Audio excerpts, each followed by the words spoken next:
Good evening, ladies and gentlemen. Hopefully my microphone is working tonight. And welcome back to Aussie Formula Racing here, Season 8, Round 7? I'm actually not sure. Where's your calendar? There we go. Round 6. Round 6, there we go. Japan Grand Prix, Yep. Here we are. And yes, I'm Gus Rules. Joining me tonight is Mr. Spicer. How are you doing? Good, yourself? Pretty good, thank you. We're just loading into our full qualifying session here for Tier 1. I definitely hope these guys got some sleep because it's going to be a long one today. Absolutely. It's especially if it's wet. Been some talk about maybe going to get a wet session at some point. But as we load into our race session, it is most definitely dry for quali at the moment. And there we go. Got our display all working. All right. And in the chat, there we go. Psycho, thank you. And Seb as well. Apparently my mic is not sounding as beautiful as Spice's though. So shout out to him and his silver tonsils. We're just waiting for some of the drivers to come out onto the track now to commence qualifying one. We do the full qualifying format in Tier 1. Tier 2 and Tier 3 run the short qualifying format. Oh, we've got Simdogger out already? Absolutely. Jump on board with the Aston Martin driver. Here he goes. And I'll bring up a little bit of extra telemetry for your viewing pleasure. Looks like we've got a few starting on mediums just to get it out of the way, which is a good start. Absolutely. See those tyres there. We do have a few drivers there, as we were just discussing before we went live, that some drivers will be using the intermediate tyre through the first session, just because the game doesn't give you enough slick tyres to get through the full qualifying format. It's a bit odd, but that's the state of the current game. But we'll hopefully see in F1 2022, which has been officially confirmed as launching in July. I think July 2nd it's coming out. So we have had to shorten the calendar. We won't be racing at Britain this season, and we will be only running the 12 rounds. So I think, where are we? Round 6. We are pretty much the halfway point of our season now. So, Mr. Spice, do you happen to have the current race championship leader and team standings? So championship standings as they sit at the moment, we've got FIBA on 101 points. We've got Big Al on 67, Mikko in third place at 56 points, Bait in fourth with 40, same as Trin, Simdogger, T-Mac, Atanis and Sandeezy with combined in the top 10. Wonderful. And what's the state of the Constructors' Championship? State of Constructors Championship at this point is we've got McLaren on 109 points, AlphaTauri on 96, Alpine on 91, Haas on 53, and Aston Martin on 40. Then we've got Alfa Romeo, Williams, Ferrari, Red Bull, and Mercedes. Thank you very much for that. And of course, our championship leader, FIBA, had a pretty shocking run last week. He was showing some amazing esports pace, and unfortunately just ran into a little bit of trouble during the race itself after a safety car restart. And I think he ended up outside the points, and quite lucky as well, because Mikko, his championship rival at the moment, was not racing at all. So got a bit lucky there, did Mikko, and he's back today, sitting there in AlphaTauri, down at 13th at the moment, doing his banker lap as we jump aboard with Simdogger in the Aston Martin, just coming up to Spoon now.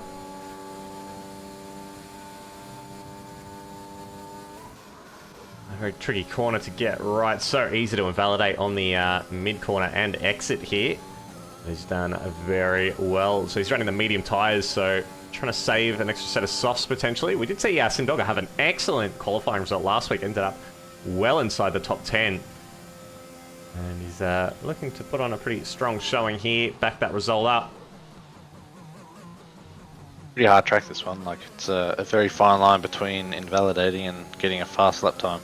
Absolutely, and it's one of those tracks as well where there's quite a few different lines that you can take that are going to be pretty quick, but there's just so much time you can find here by just optimizing it, and the curbs, especially in this first sector, as Simdogger set the first valid lap of the session. These curbs are pretty deadly. Some of them you can take a lot of them, and others you even touch it slightly and it will send your car around. So I wouldn't be surprised if we see a few people in the gravel by the end of the session. And we happen to get a weather report, Gus? Yes, so I'm guessing dry quali. How's the race looking? Let's have a look.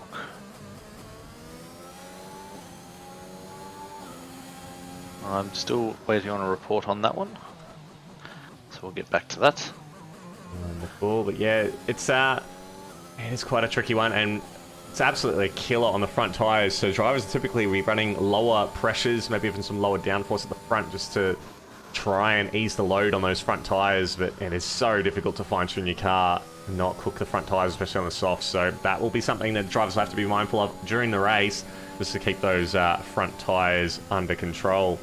Let's jump further back. We've got a Apollo Pepsi in the Haas on the straight heading into 130R. Currently in 13th place. Got a few drivers still yet to set a time. Psycho's predicting that the cutoff to get out of Q1 is going to be a 28.8. Let's see what those predictions are going to be. There's that Simdogger sets a 29.5. Or 29.005, I should say. And Pepsi runs a bit deep at turn 1. He's P5 at the moment. Gonna jump aboard with combined YouTuber in the Ferrari. Has had a ripper start to the season. He's currently sitting on, I think, 20 points in the championship. And P10 as well. He said it's his best start to an AFR season since he's been a member. So shout out to him. He's had mega consistency. He's not the fastest driver, but he was on the cusp of getting into Q3 last week at Imola. And showing some great form at the moment for the Scuderia. Sometimes that's all it takes, just a bit of consistency and making sure you keep it out of the walls. Absolutely, and just choosing the right tyres at the right time as well, just timing those safety car pit stops nicely. And his teammate Crush as well, he's done pretty well as well, pretty consistently getting through to Q2 and Q3. Ferrari probably not sitting up as high in the Constructors' Championships as you'd expect, but still, 6 rounds to go after this one. Probably say they're a developing team. Yes, definitely. We wasn't paying attention there. Drifted out onto the grass before 130R. It's going to hurt his banker lap a little bit. But still, 11 minutes to go in this session. So you get 18 minutes in Q1, 15 minutes in Q2, and 12 minutes in Q3. So plenty of time for drivers to set their laps. They're Eckham on wets, by the looks of it. He's in the pits, so I suspect he's probably going to change that before he comes out, as combined goes P4 with a 129.640. Yeah, the Inters at least have a little bit of grip on a on a dry track. The wets have no grip at all. We saw FIBA try that at Jeddah about a month ago, and he was skating all over the road. And we do have a driver off at the top of the hill. I think that's Dunlop curve. Is that what that one is? Quite sure. I'm not very good with names on this one. Just recovers T-Mac there.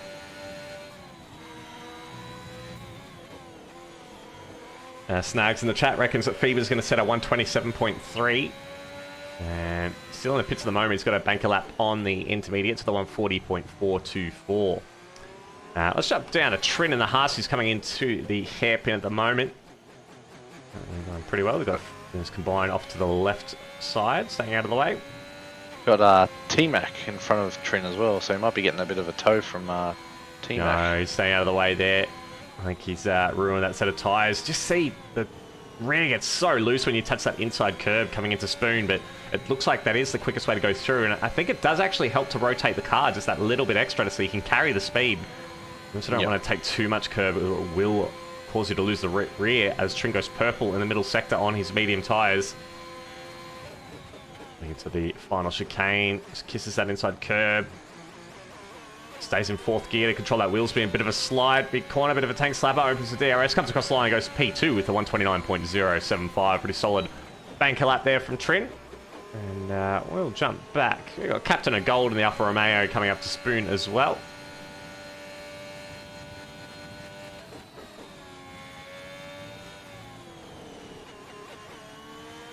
Oh, he's run a bit wide, and he's invalidated.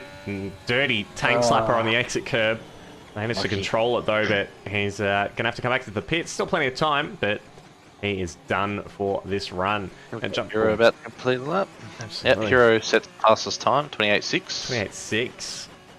It's pretty impressive on medium. Yeah, great banker lap. So I reckon he's probably going to get comfortably into the 27s on the soft tyre then. And maybe Snags is right. Maybe we are going to see a low 127 for pole at some point. I'm going to jump up with Baitmate in the Alpha Tauri. He just went past there. In comes the final corner. Big snapper oversteer. A very bumpy final corner. It goes P4 with 29.093. And look at that. There's less than a tenth covers second, third, and fourth. It's very, very tight here at the front. The Tier 1 grid. And jump up with JKO, who's actually invalidated. So we're going to have a look at Potsy, who's stepped down from a full-time role this season due to some real-life commitments. And it's good to see him back reserving tonight for Alfa Romeo. And he's off to a good start. It's purple in the first sector. I think all the guys are doing quite a good job of keeping it clean as such. They might be invalidating, but they're not getting too out of hand. Absolutely. Press start for Potsy. Just look at his controls with the corners. So quick. He's got a McLaren and a Haas in front of him. Might get a little bit of a cheeky toe here coming up to 130R.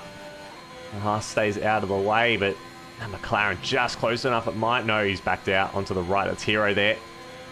And Potsy comes into the chicane. Takes so much curb. Didn't invalidate though. He's using absolutely every little bit of track that he can get away with.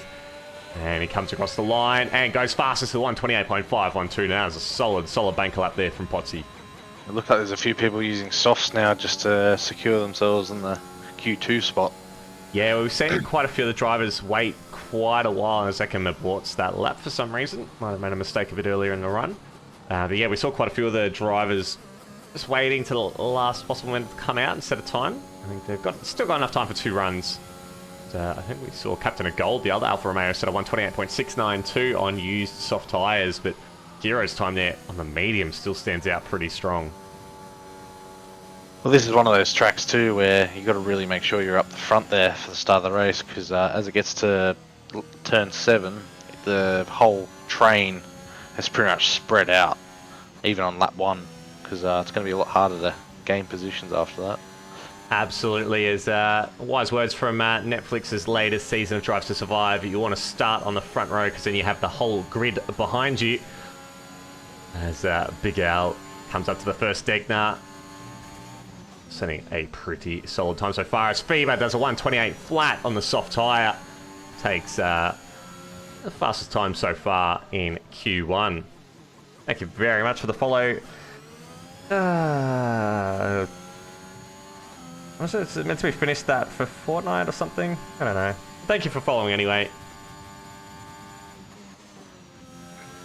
Big Al setting a pretty solid time so far. He's looking pretty good. He's not pushing too hard, but oh, he's used every little millimetre of road on the exit curb.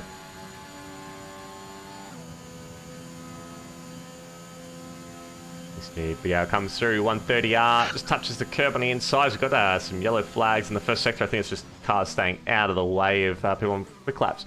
Big Al takes so much of the curb there and got away with it. I don't know how. It looked like he had all 4 off the track. He gets the DRS line, comes across at 28.35. Sees a great time there from the Alpine driver. And he looks like he's safely through to Q2. And jump back and just have a look at Androcat and the Mercedes. Another very quick driver who's had a couple of unlucky races lately. He struggled a little bit at Imola through qualifying in the race, but he's the only one so far yet to set a valid time here tonight.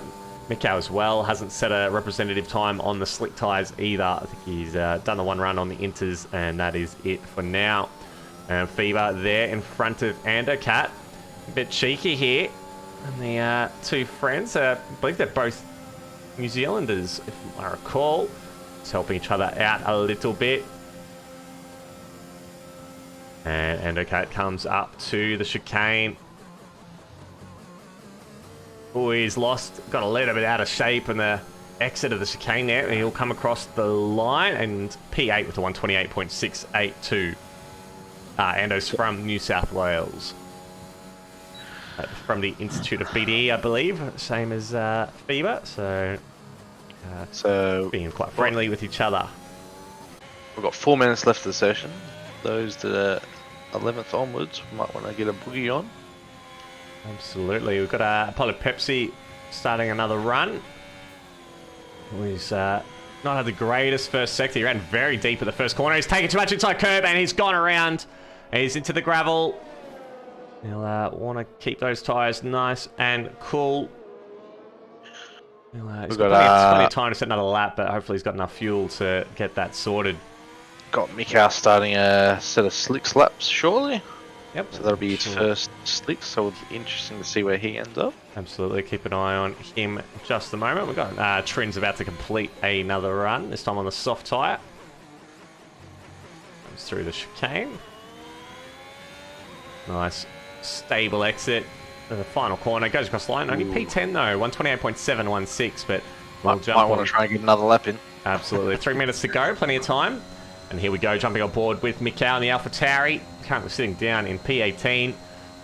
Current driver at risk is Batemate, his teammate, with a 129.093. So, pretty quick time. We've got less than a second covers the top 15 as Simdoggle retires. He thinks he's done enough to get through. Yeah, it's going to be a bit of a hard one for these Tier 1 drivers because, one, you probably want to keep a spare set of softs. Oh, yeah, Mikau runs so wide at the top of the hill, nearly. I think he had to get out of the throttle a little bit to avoid spinning. But I think he'll be able to make up that time through the rest of the lap.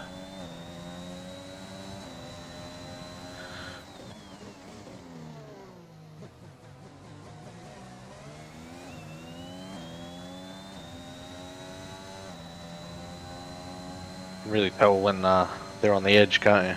Absolutely. Bringing every fraction of a second out of the lap if possible.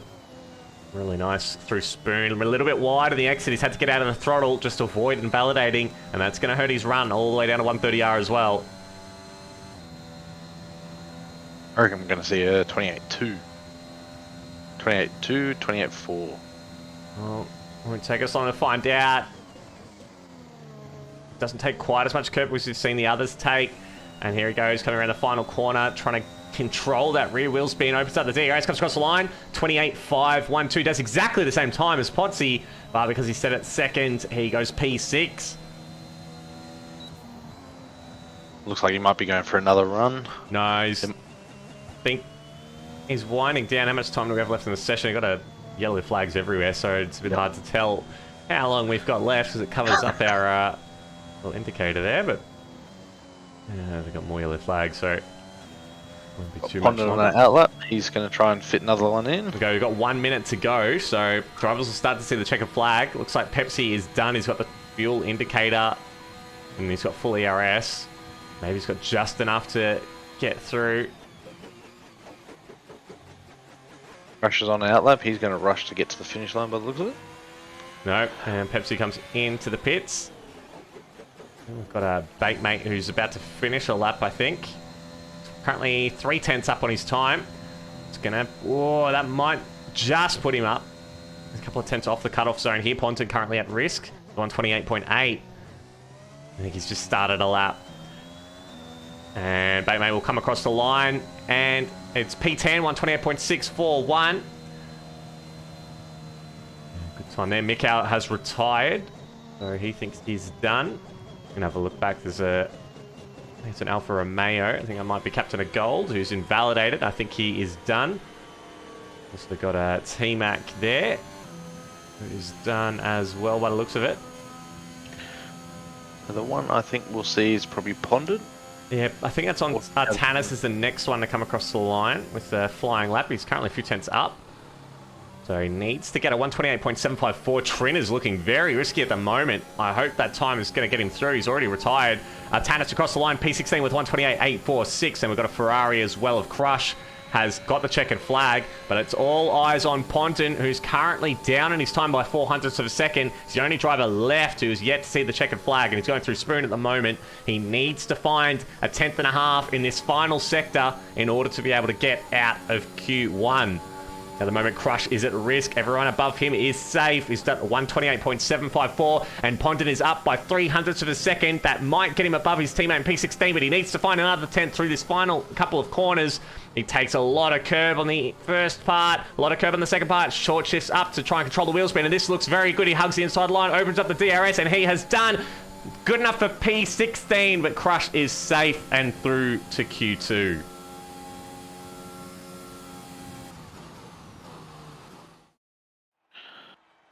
There we go. So FIBA with a 128.020. Great time there to get him through.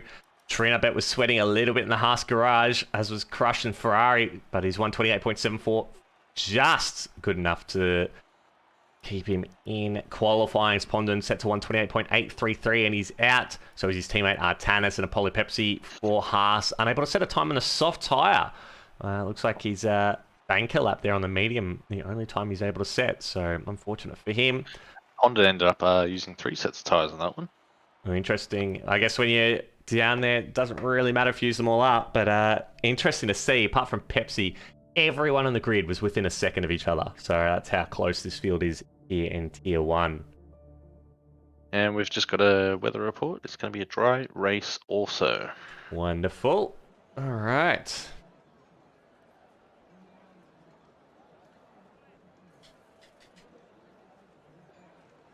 Hidden something. Here we go. Oh, we're good. All right, Q2 is underway now.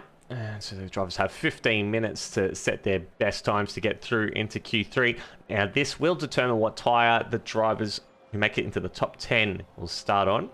Given it's going to be a dry race, so you set your time to get into Q3 on the soft tyre, you'll have to start on the soft. And if you set your time on the mediums, you'll have to start on the medium tyre. And this rule obviously has changed this year in real-life Formula 1, so we expect on the new game that to be reflected as well, which kind of makes the full qualifying format a little bit pointless, but we'll see how we go in the next game. And some of the drivers starting to come out of the pits. I think Simdogger again is the first one to leave the garage. I think we're going to see 2 sets of sauce used in this session. Just to try and get that top 10, because the top 10 is quite competitive. Absolutely. What we saw in the last one, it was 8/10, I think, covered everyone down to P16, I think. So it's a very, very tight grid. But also it's it's a pretty comfortable one-stop here at Japan. Just soft onto medium. We saw actually the softs last pretty much half the race, as saw a couple of drivers start on the medium tyre, and that safety car that was around, what, lap 12, 13, thereabouts. They were pretty comfortably able to go to the end from there, so... Really, that's pushing it, though. It was pushing it. Like, they did lose a bit of pace towards the end, but at least they weren't in puncture territory, so... Yeah. At least the alternate strategy is a possibility, but definitely you get an early safety car, it kind of makes things difficult at the back end of the race for you. Yeah, I think the pit window normally is softs from the start of the race to maybe like 10, 15. Yeah, I think and most then go from there to mediums, yeah. Most people in our earlier race for Tier 3 were pitting around about the lap 12 mark, just before the safety car came out. So, yeah, kind of that point that you want to target. We have a 100% safety car for this track, I believe. I'm unsurprised. It's a very few lethal curbs. And infamously, there's been a few comings together with championship leaders as well. Senna Prost. Which corners are the most common corners for safety cars? I would say it's probably turn 3, 4, 5 through the S's that Simdog's just come out. That corner there at the top of the hill as well is notorious to end up in the wall. Yep. The second Degner as well, so that's this corner just up here. The exit curve in particular is very, very slippery under the bridge, and it's quite easy to spin there. We have seen as well, and I don't know how he did it, but if anyone can remember Smitty coming out of the hairpin here, somehow managed to flip his AlphaTauri and end up on his roof coming out of that hairpin. And I don't know how you do that. If anyone can recall Kunai commentated that one. The car is upside down. It was very, very funny. Please make sure you have a look through the Twitch clips because it was a classic AFR moment. It's almost like Pepsi Corner at Melbourne, at Albert Park. It's one of the great moments here on our commentary. Aussie Formula Racing. Now, Simdog coming into the final chicane. Looked like a pretty tidy lap. Of course, setting purple sectors, being the first driver out. Just set a fast lap. Comes around the final corner, opens up the DRS across the line, and set to 128.569. So not bad. Banker lap there. And then we'll jump back and see who else is going there. That's Big Al coming into the chicane. Looks like he's pushing too hard. I don't think he's invalidated. He's coming to the pit, so I think he must have made a mistake there. We've got Potsy as well, coming around the final corner now with a medium tyre. And P2 with a 128.73. And apologies, Smitty, it was a Mercedes, not an AlphaTauri. We've got the Mercedes of Endercat setting at 128.987. And we've got a Ferrari. I think that's going to be not Crush, might be Hero as well. There we go. Hero is the next driver to come across the line a set of time. There's purple in the middle sector. Takes a lot of curve at 130R as well. And he goes to the chicane using all the curb he can get away with. Big slide through the final corner. Opens up the DRS across the line. And P1, 28.289. Great time there from the McLaren driver. Let's jump back. I think that's Crush now. Coming through 130R. And T-Mac as well on the medium tyre. As was Potsy's time. And Crush around the final corner. A bit wider than we saw some of the others use. And he goes P4 with 128.740. T-Mac across the line with 29.2. But I think he may have invalidated and that time does not count. And we've got JKO and that other Mercedes. He has invalidated as well. Looks like he's starting again. Trin on his outlap. We've got an Aston Martin of Eckham, I think, also on an outlap. And looks like everyone else is currently out there on outlaps. We'll stay with JKO as he goes through the S's, climbing up the hill. This is his second run on these tyres, and you can see he's already getting quite a bit of understeer. Those front tyres are going to be pretty hot. Front wheel on the grass. Absolutely. Touches that curve at the very top of the hill. That seems to have got it all under control. And he goes purple in the first sector. Apparently runs very deep at the exit of the first Degna, and the second one as well. He's lost the rear, and he's in the wall. He's lost his front wing. He's managed to keep hold of his tyres. He's spun the car back around, but he's kind of recovered in front of the Haas there. Hopefully that doesn't affect bait coming through now. Looks like he is all good. So JKO, those used tyres, just having a little bit of trouble getting some traction. Now we're going to have a look. I think that's Feber about to start a lap. We've got bait on a purple first sector. I'll jump on board with the AlphaTauri driver now. He goes through the hairpin, and he's just... that's one of the curves you cannot touch, as that's the inside curb of the hairpin. It turns the car way too much at low speed, and that will ruin your exit as you come up the hill to Spoon. Now we'll have a look at least half a second there. Absolutely. He's run a bit deep as well. He's just kissed that inside curve a little bit too much, and it's just caused a bit of understeer. Now we'll see the split in just a moment. Whether or not he's looking good enough to get a time in the top 10. It's hard to reset around this track too because you haven't really got much time between corners. Absolutely. Right on it. Looking okay though. As he comes through the final sector. And across the line, does a 28.628, so he's still good enough for third. Yeah, there is plenty of time out there to find for him. I think we're going to see people do 2 stints by the looks of it. Yeah, quite possible. Is Mikau is now just come out at 130R and sits a purple sector, so this is going to be a pretty rapid time. 128.289 is currently the fastest time in the session. And he'll come across the line now and sets a 128.1. Great time there from Mikau.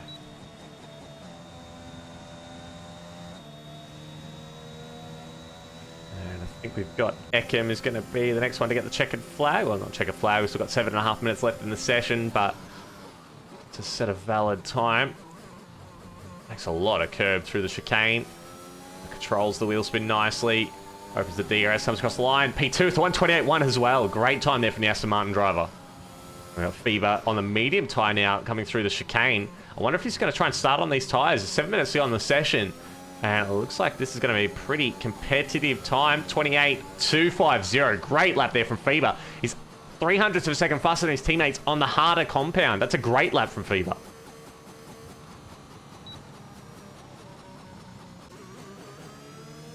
Jumping on board with Big Al. He's yet to set a time. He looks like he's aborted this lap already on the medium tyre. And Captain of Gold, though, also invalidating. Looks like the drivers having some trouble just sticking within the limits. I think Andocat's going to be the next driver to set a lap as he crosses line to start his next flying run with 6 minutes 20 on the clock.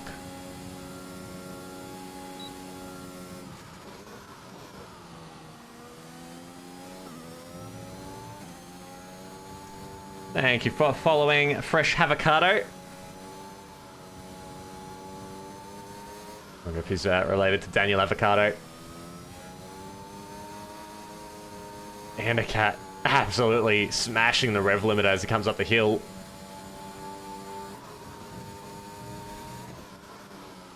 Well, he's missed the apex slightly for the second Degner. It's going to hurt his time a little bit, but currently he's doing okay. So he is currently the driver at risk with a 28.987. He runs a bit deep at the hairpin, but he controls the wheel spin nicely, so it's going to help him as he comes up and towards Spoon, the big left-hander.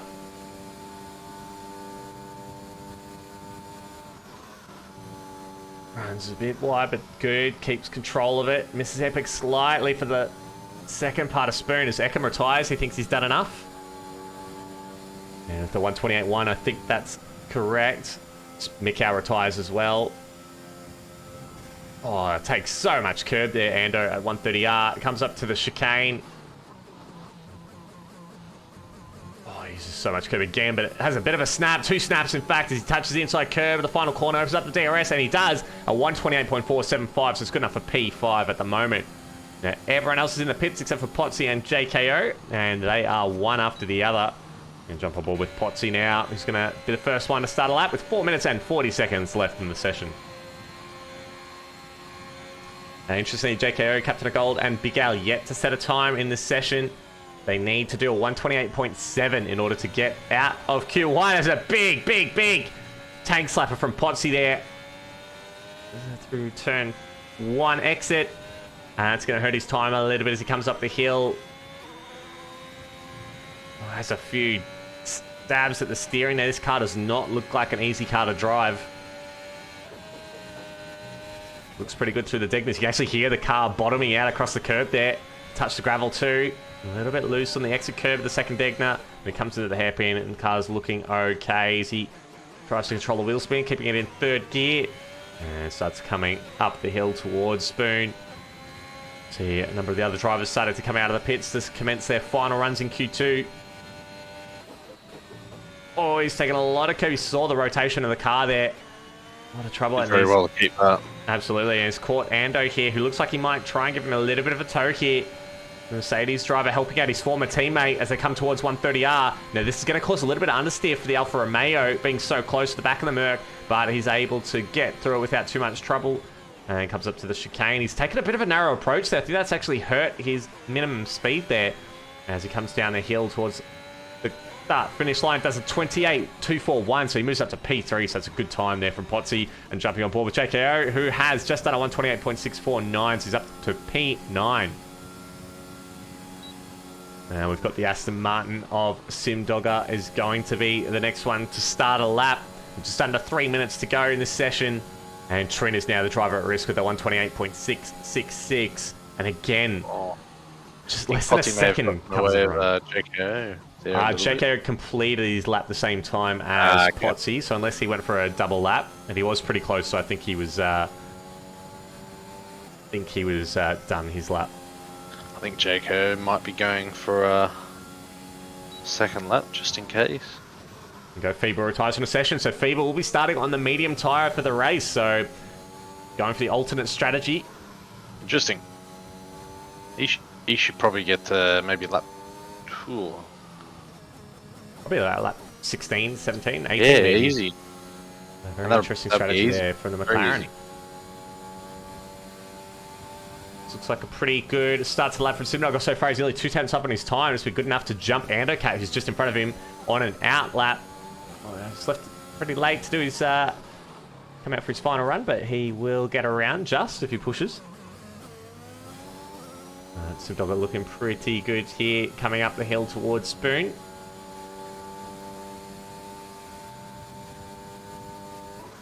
Flicks it in. Doesn't touch the curb like we see some of the other drivers do, but it's got a nice curvature through the corner. Great line. And he moves across to try and get a little bit of a toe here from the Ferrari combined YouTube. He stays left. And Simdogger running down to 130R now. He's 2.5 tenths up. It's going to be good enough to go up to P6. As JKO has retired as well. And Simdogger will come across the line. We've got just about a minute left on the clock. He'll open up the DRS, comes across the line. P5, so a great lap there from Simdogger. I think Hero's going to be the next one across the line, the McLaren. Yeah, we've got 1 minute left on the clock now. And very wide line, so I think Hero's going again there. And yeah, he's saved, 4 seconds down on his time, so I think he is just ready to go again. We see, I think that was T-Max goes P2 with a 128.136, so we're going to see Trin and the Haas come across the line. 3.5 tenth improvement, he goes P8 with a 128.318, and I think he's done, he's backed out of the throttle there. I think Captain of Gold's next one across the line comes through, and 128.378 for the Alfa Romeo, and he is done as well. So we've got the Mercedes of Andocat's going to be finishing his lap. We've got Batemate on an out lap as well, and I think Big Al is on a quick one. Comes to the final corner.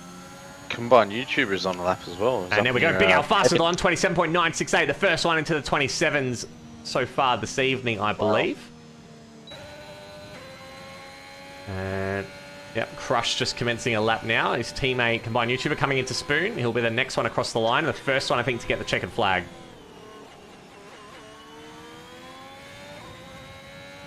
Yellow flags all over the track as everyone tries to get some space and slowing down.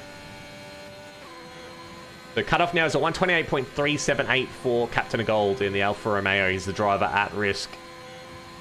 As combined user comes up the final chicane, Simdogger retires. He's done. The Mercedes has actually crashed, I think, at the top of the hill. Combined user only good enough for P14, 128.720, and he is out of qualifying as Hero comes into the pits. See, one of the Aston Martins has retired on track as well. But T-Mac is done. The Haas of Trin is done. We'll see if Batemate, here we go, is on a quick lap here. So he needs to find 3 tenths in order to get out of Q2. And he's up by 3 tenths. Purple in the second sector. Comes into the chicane. Uses a lot of curb. Keeps control of the wheel spin nicely. Runs a little bit wide, though. I hope that hasn't washed off the extra speed that he's found. He goes P10 with a 128.325. He's clear by 500ths of a second. And Crush is the only other driver left to go. He's got 3 tenths up on his delta at the moment. That's not good enough. He needs to find a little bit more in his final sector. He comes across the line. P12 with a 128.382. He misses out on Q3 by 600ths of a second. And we are done for qualifying 2 here in T1. So we've got Big Al in first place, Mikau in second, T-Mac, Ekim, Potsy Fever, Simdogger, Hero, Trin, and Batemate through to Q1. Absolutely. It's going to be a pretty good Q3, I think. For sure. And again, look at that. 8 tenths covers the top 15. That is crazy close.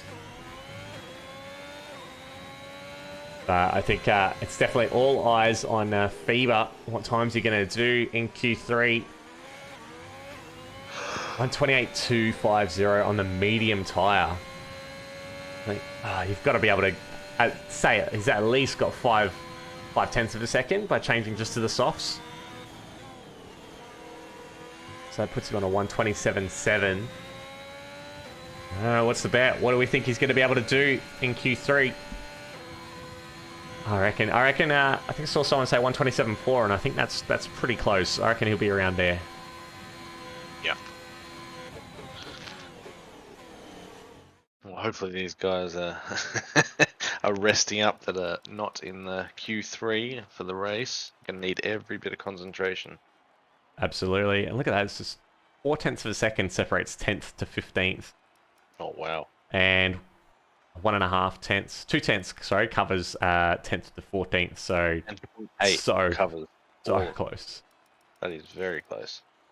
Bunning Snags is calling a 127.498. He's being very specific with his predictions. If it's even a thousandth of a second off, I'm not paying you that guess.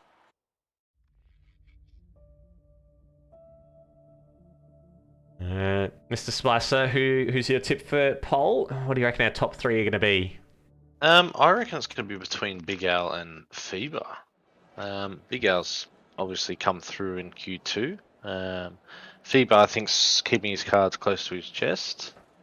Ekim might also be there as well. So I couldn't say there's a clear winner in this one, but I'd say there's definitely three of them I'll keep their eye on. And then maybe fourth downwards, we'll probably see Mikau, Hero, Potsy, and Simdogger. Yeah, I think it's going to be Fever on pole. I think if he gets a clean lap in, then that's hands down easy. Everyone can say that's pole. I reckon Mikau P2 and I think Big L P3. I think they're the ones who've shown the most pace at the moment. As Simdogger once again, first driver out on track. I have to pay credit to his punctuality. That man is committed, very committed. Well, someone's got to warm up the track. He's already invalidated his outlap. He took too much curb coming up the hill. But it's amazing how much curb they take around this track, because normally curb in this game is a no-no. Yeah, absolutely. I think there are some curbs, like we mentioned before, that it's pretty safe to take a lot of them, but then there's some that you just do not touch with a 10-foot pole. Definitely helps with the updated damage physics. Yes, for sure. Every single time you go over a curb, you get floor damage. Absolutely. So yeah, leave your predictions for who our top three are going to be on the grid down in the chat below as we get wound up and ready to go for Q3. 10.5 minutes on the clock. Half the cars out on track now. The other half still in the pits, but you can see they're all starting to make their way down the pit lane. Snags in the chat reckons it's going to be Fever, Big Al, and then Hero with Sim and Ekim as well. He reckons Aston Martin going to be 4th and 5th. So it's a bold prediction there, but they've both shown a lot of pace so far this season.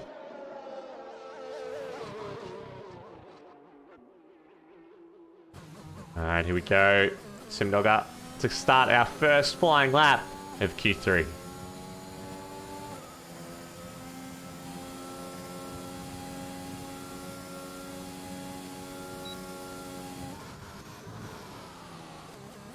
Looks like he locked up slightly there going through turn 1. The car just not responding at all to any inputs. Might be a different time of day for the session, so they might be still searching for that grip. Absolutely. We have seen before that between sessions, the speed can actually drop a little bit at the start of the session, just waiting for it to rubber up a little bit more.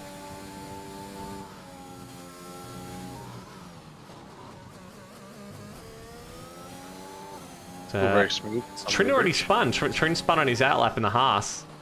Next to the turn 1 by the looks of it. And jump back and yeah, he's pointing the wrong way. The Haas is reversing up the hill past the S's. And this is not how you want to start your Q3. I think that was actually his flying lap. He was one of the drivers out already for a hot lap. And he's unfortunately lost it at the first corner.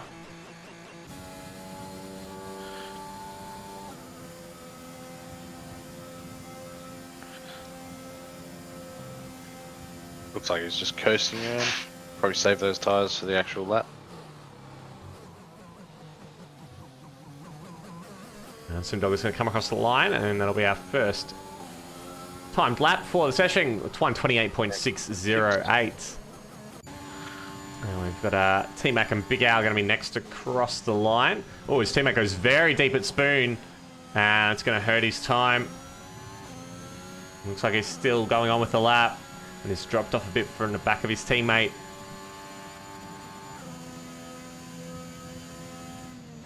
And he's completely backed out of it now, so we're going to drop down to Big Al, who's up to the final chicane. He'll come across the line. And it's a 128 flat, so it's a great first lap there in Q3. As Trin is not on a lap. We're going to jump back to Ekim. I think he's got a bait mate behind him on a lap as well. Might be getting a cheeky toe, but he's actually backed out as well. No, that's Mikau on an out lap. Potsy, though, coming up to 130R, is on a flying lap at the moment.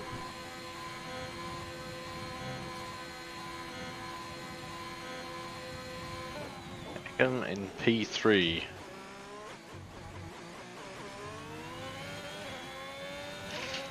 And he'll come across the line, and he sets a 128.217. Great time there.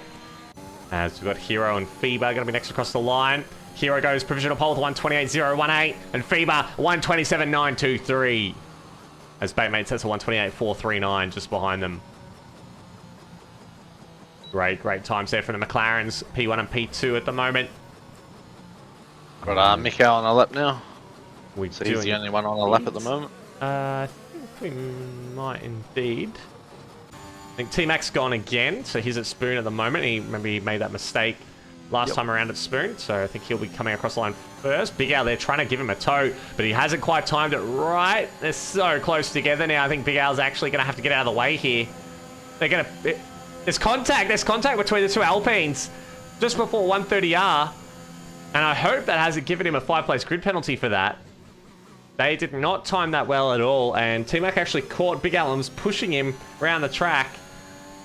And he'll come across the line to P6 with 128.554. And it's like L-Plan in action. Miko on a purple P sector 2. Here we go, just on board with him now as he comes into the final chicane. And he'll come across the line. And it's fastest to 127.920. He's 0.003 of a second quicker than FIBA. That is so close.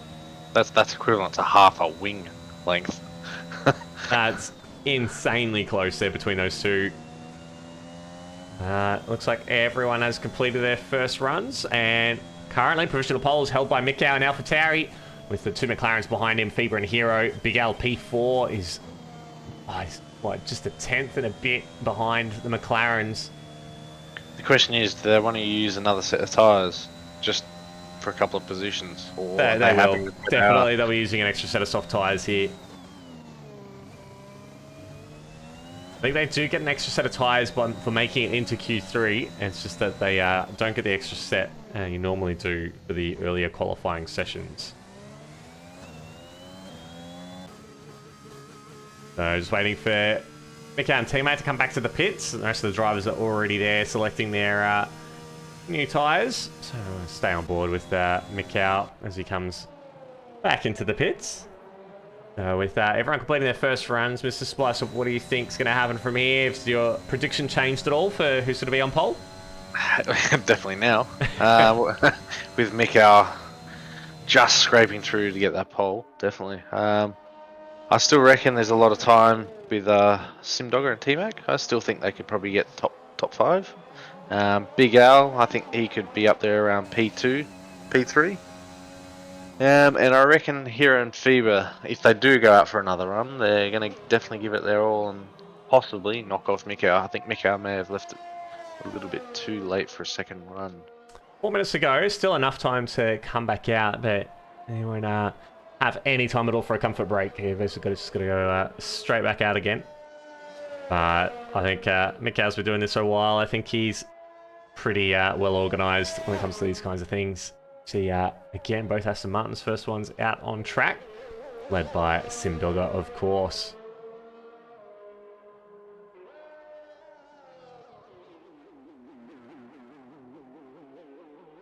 Yeah, 3.5 minutes left in the session. Still keeping an eye on that garage. Looks like it's just the Aston Martins at the moment, ready and going. Just wonder if we might be seeing some of the drivers waiting to get the tow all the way down to 130R. Very long straight, and if you do get a bit of a tow, that's, you know, half a tenth to a tenth. You never know. That's how tight it is here in the top 10 of Tier 1. Could make the difference between starting at the back of the top 10 or at the 40 end of it.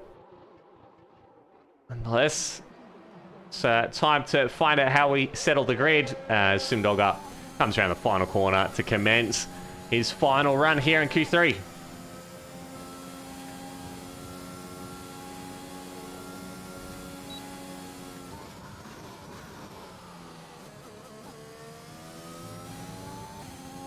And it looks like they're all going out for their last run.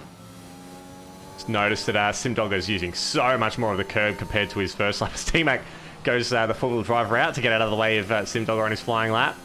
That's a different kind of lawnmower. Absolutely. Simdogger negotiates the traffic well. Is a 10th and a half up, so that will get him above T-Mac here. Let's see how he goes for the rest of his run. Comes into the hairpin. Bit of a lock up on the front left, but he's able to rotate the car nicely, controls the wheel speed. Uses all of that exit curve, which we haven't seen too many people do at the top end of the grid, but it seems to be working well for him.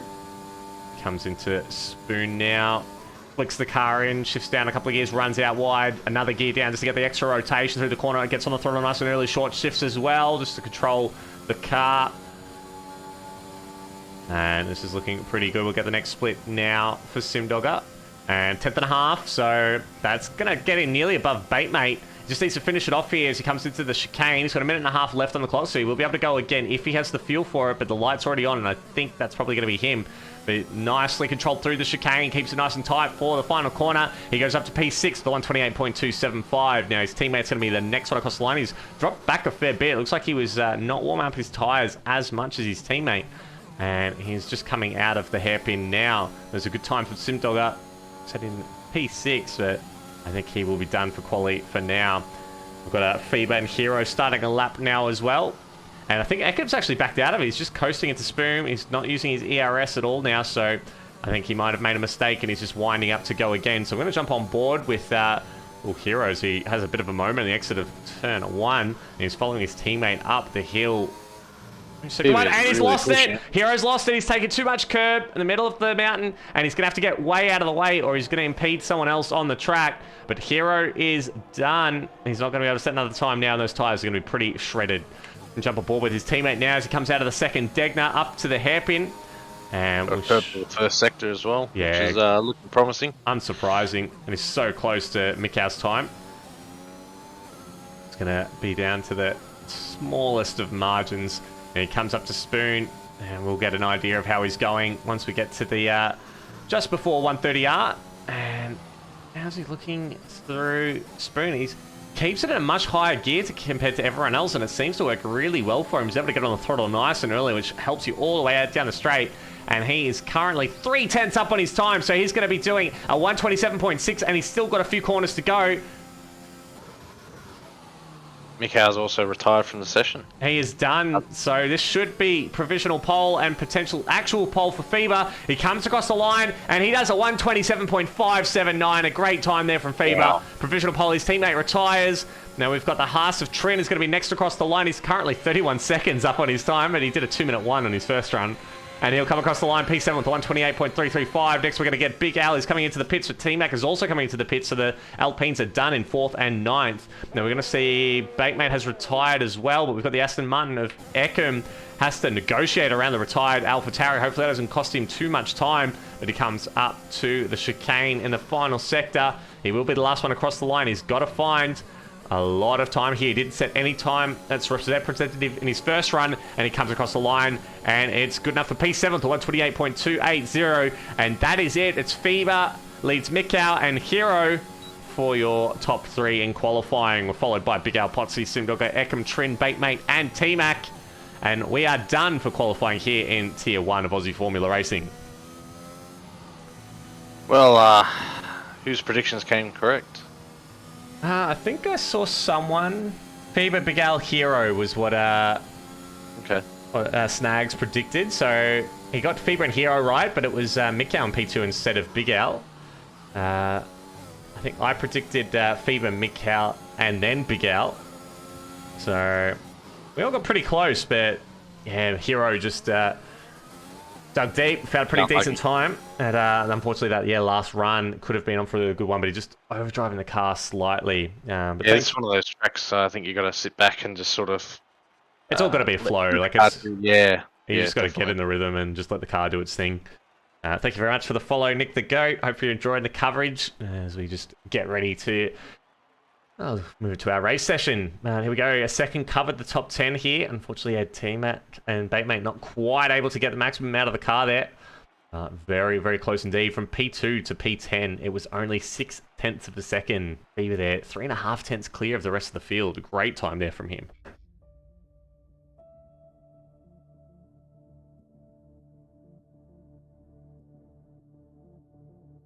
All right, what's your predictions for the race? Top Um, 10, go. I'm, I'm not sure. I'm curious as to how the alternate strategy is going to play out for Phoebus. So he obviously qualified on the medium tire in Q2, Yeah. so he will be starting on a different tire to everyone else in the top 10. Traditionally, the alternate strategy doesn't work very well for us here in AFR, just because we usually see a safety car right near the pitting point for those on the soft tire. So he may have to fight his way back through the field on the soft tires, but we've seen in the past once he was in that championship that he lost to, was it Potsy or Mikau? He just, whenever he was in traffic, he just really struggled to get through, and we saw that last week as well in Imola, where he just he just really struggled to negotiate the traffic and ended up with a broken front wing. Yeah, that's another thing too. There's so many possible corners where everyone banks up and gives each other a tap, and then you got a few pit stops in the mix. So it's definitely a never know who's going to finish up where. Absolutely, but I think I wouldn't be surprised if the position are somewhat similar to what we're seeing in qualifying. I think those drivers who are quickest are typically the most consistent as well. But let's have a look at the tyre compounds that everyone's chosen. We've got Captain of Gold, JKO, Pondon, and Artanis on the medium tyres as well. I'm surprised there that the Williams driver's not splitting the strategy there. I would have thought that someone should go with the primary strat, but both opting for the alternate. Everyone else on the soft tyre though, so they're all obviously banking on there being an earlier safety car, and that might just hurt everyone else. Here we go. This is formation lap, so everyone's going to be trying to get some temperature into their tyres, but those on the softs will just want to be a little bit careful they don't overheat them too much, because that first sector is going to be an absolute torture for those front tyres. And they can get overheated very, very quickly.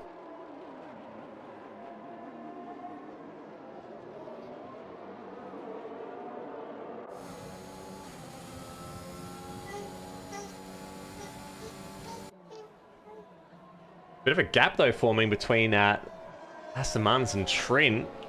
Oh, look there. Yeah. Haas driver. Looks like he's trying to close the gap now. Maybe he had to go AI for a brief moment while he got himself ready. Yep. Some of the guys may be turning on their recordings or just doing last minute checks. Absolutely. We see there the field's starting to all form up. That's before 1:30R, so we should be able to get underway reasonably quickly. Of course, you don't want to get too far back, because then the cars at the front end up starting with reasonably cold tyres. Looks like if Phoebe can get away or hold Mick out off for at least 5 laps, he should be okay for the rest of the race, theoretically.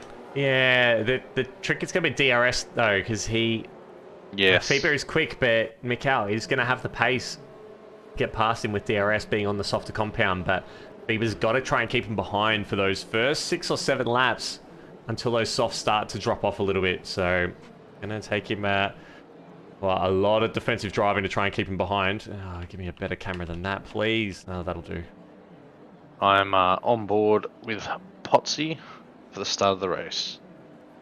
Wonderful. Here we go. Everyone's forming up on the grid now and be underway shortly. The lights are coming on. And it was a long delay, but we're away. And it looks like Mikau's had a pretty decent start, but so is Hero. They're going side by side, trying to get past his contact. Hero goes onto the grass, so that's allowed Big Al through. Big Al's still trying to get the move done on Hero, and he's through. Oh, we've got an AlphaTauri round. We've got an AlphaTauri round at the back. T-Mac is around. And it looks like everyone else has made it through pretty well. Oh, we see a lot of movers and shakers. They wind their way up the hill. We do have Artanis down the back of the field with T-Mac coming together. Still side by side. That's Captain of Gold and Pondon. You see they've dropped off the back quite a bit. Trying to take it side by side through Sector 1 is not an easy thing to do. Captain Gold runs very wide at the first Stegner and gets a kiss in the bum from Endocat. It's running a little bit too slowly for the Mercedes liking, and they're going to go side by side into... Oh, there's going to be contact there between Endocat and Apollo Pepsi. I think that was wing damage on the Haas. And unfortunate there. Oh, he's really struggling. Apollo Pepsi was just running wide there onto the grass. And yeah, he's missing his right end plate there. Very unfortunate for Poly Pepsi. It wasn't his fault. Endocat just lost it. It looked like he was trying to sneak around the outside at the hairpin, but he wasn't able to get it done. Fever still holds the lead on those medium tyres. He's got a 3/10 lead from the rest of the field, but we have a quite lengthy train going all the way down to P11.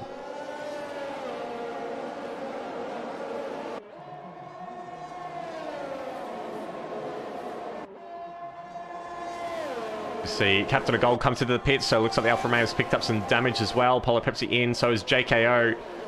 And I think JKO might have actually been the one to lose it coming into the hairpin as well. Well, it might have been a little bit of a concertina effect happening there. They all... for Polar Pepsi on the hard tyre. I don't think that's the right choice there from the Haas, but he might be trying to go for the end from here and just hoping that there's going to be a safety car.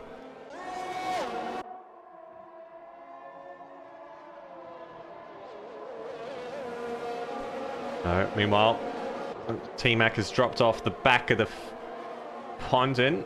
He's a little bit down the road, 2.5 seconds. He's going to want to try and close that up before the DRS is enabled, or he's going to find himself pretty vulnerable to combined YouTuber and Artanis, who's closing in at the back of him as well.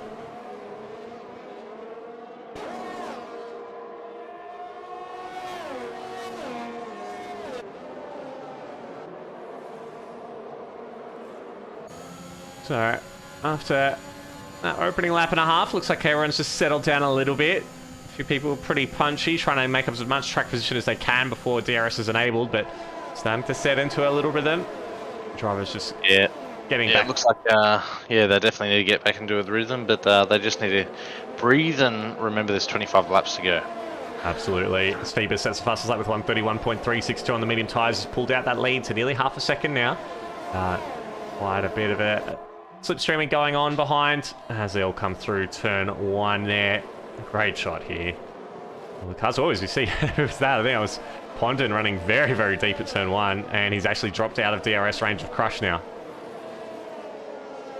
Very interesting. You see everyone in qualifying riding those ripple strips, but now in the race, no one's touching them. I think it's just because there's too much weight in the car with all the fuel, so it's just so easy. Once the car kind of starts moving, it's so hard to catch it, whereas when there's not as much fuel in it, it's a lot easier to control what's going on. Chance.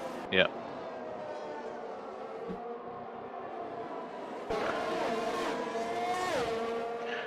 I reckon the one to watch is Sim Dogger. I reckon he's just going to stick with this.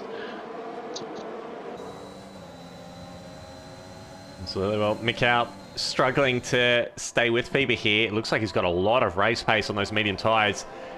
Nearly out to a second as they go through Spoon, and I just wonder if maybe Feber's using a bit of ERS just to try and pull away from him, and he is. There we go.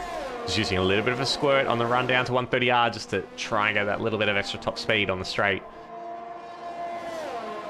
So who do you reckon is going to be the first person to be out of that DRS train? Oh, got to jump back slightly further as Posse was having a look at Hero, but decides not to make the move. Well, it's definitely not Pondon or Fever, both on the medium tyre, so they're going to want to try and go as long as possible. Pondon actually is going to get hurt a little bit here. He wants to be making ground, but he just can't with that medium tyre. See Eckham struggling to stay with the crew. And almost out of range. So this Simdog, looks like both Aston Martins just struggling in the dirty air to just stay within that second to keep DRS.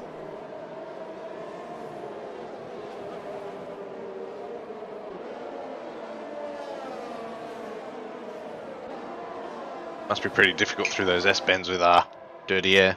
Absolutely. And of course, with the dirty air means you're going to get more understeer, which means that the front tyres are going to slip more and they're going to overheat, and that becomes even more difficult. It just pays even more to be at the front. Absolutely. Jumping further back, looks like Jake Harris made it past Poly Pepsi. He's on the hard tyre. He's nearly lost it as well. Massive tank slapper. Good save from the Haas driver. And the difference of tyres there, Jake Harris will definitely have to pit again, and Poly Pepsi hoping just to get the temps in the tyre and hopefully make it to the end unless there's a safety car. Now, while we're in a little bit of a moment when all the drivers are just trying to get sorted, I'm going to just have a quick look at that instant replay from the start. If I've pressed the wrong button. Here we go. Number 6, there we go. That's the one that I wanted. And this was down at the hairpin. he saw the little bump. It was actually Andocat. JKO must have been involved in a different incident. And they came into the hairpin, and you could just see Andocat took too much curb there, lost the car, and unfortunately Apollo Pepsi, innocent bystander there, got collected, and that's where he got his front wing damage.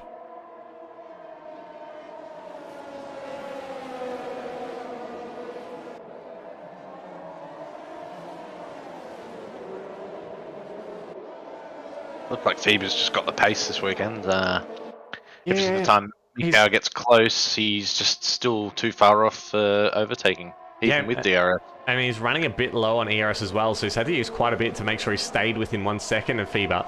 And now he's not really gaining any in the tank. He's just using it just to keep in touch with the McLaren. So Big Al is very close near Mikau, so I'm going to see probably a potential overtake either next lap or the lap after. Big Al's doing much better with ERS management as well, so he's on over 50%, so Mikau's going to be quite vulnerable if he does drop out of DRS range of FIBA. Big Al's going to make his move.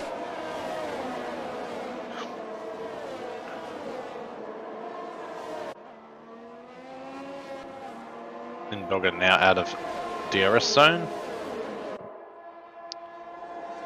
He is dropping off the back of Potsy, and he's got Trin for company behind him.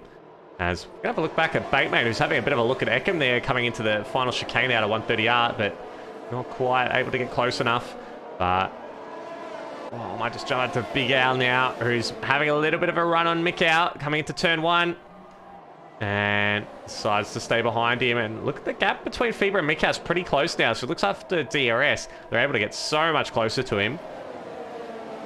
It's all about managing that gap and just watching the tyres. I can't imagine that, yeah, like you said before, the dirty air that they're getting is going to be hurting these soft tyres. They may have to pit a little bit early, try and get that undercut.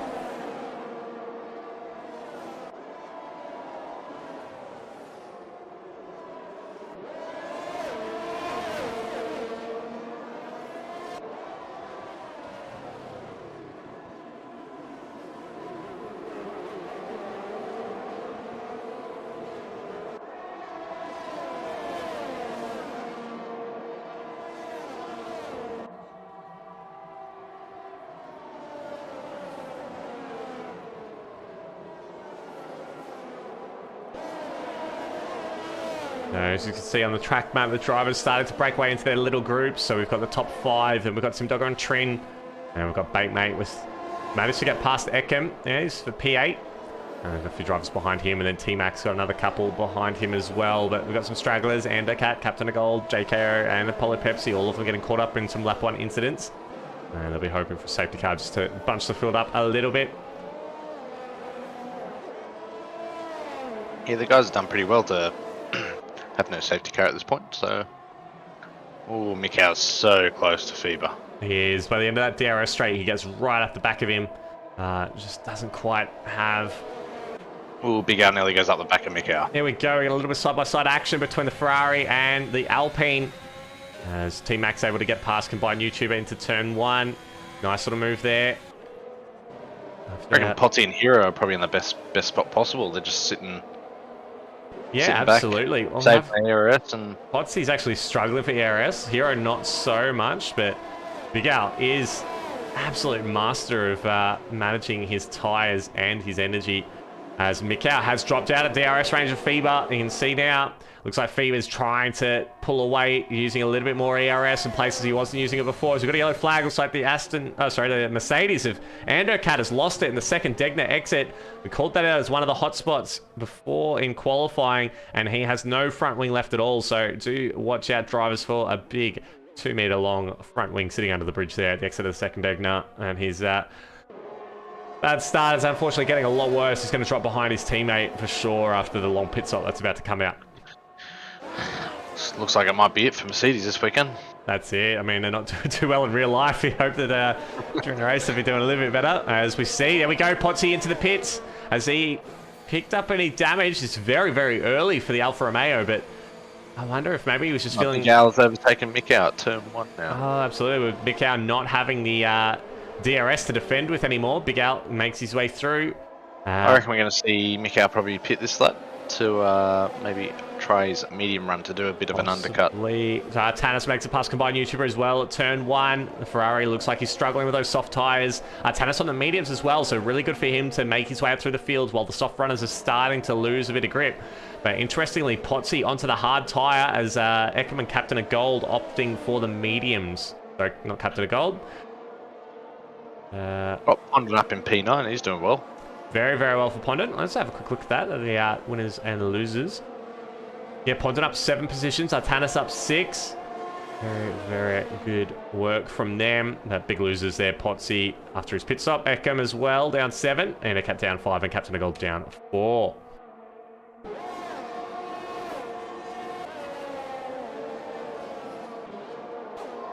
Crush is doing well to stay in DRS of bait.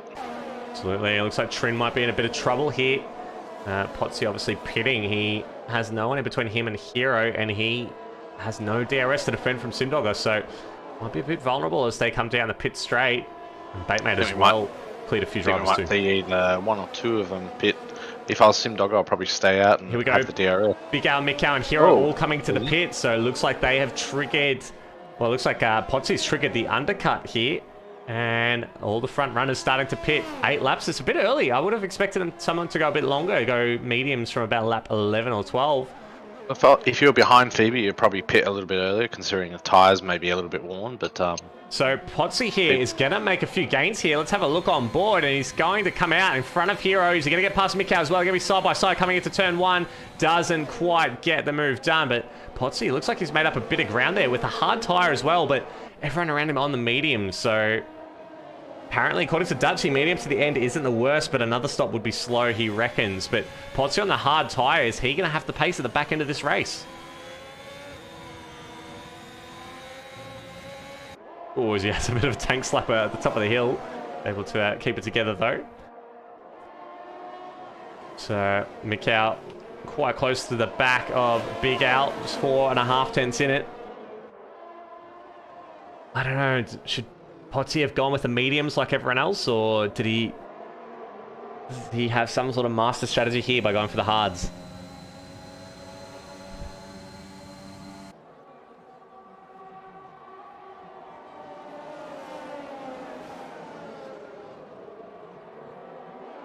About a third of the way through the race. Psycho in the chat reckons that was a mistake. I agree. I reckon he probably...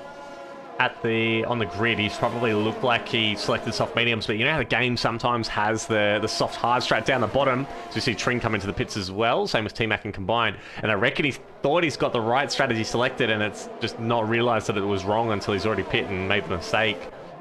Yeah, sometimes even if you do select the right strategy, the game's got a mind of its own. Sometimes it does. I had that problem in the Tier 3 races. We see Trin... Oh, sorry, that's Potsy and Hero. Hero has a bit of a tank slapper, and Potsy makes his way through.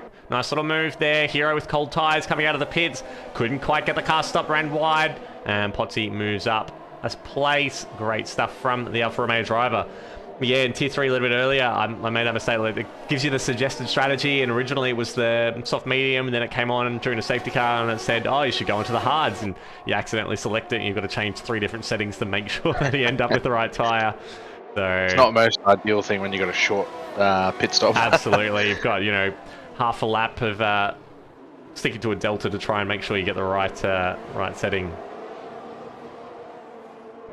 Yeah, Potsy's looking really strong, despite having hard tyres put on. Yeah, Zay in the chat, though, makes a very good point, though. He is busy defending, though, because his tyres are so much slower than the mediums at the moment. He's going to be spending a lot of his time just trying to keep people behind. He really wants to be trying to make his way forward, but he also doesn't want to use up that tyre. He needs to make sure he's got enough left at the end so that he's able to come back at the guys who have picked quite early onto the mediums.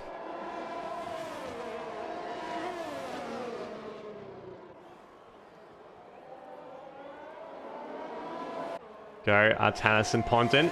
Having a little bit of a switcheroo between the Williams drivers, as Hero does in fact get past Potsy.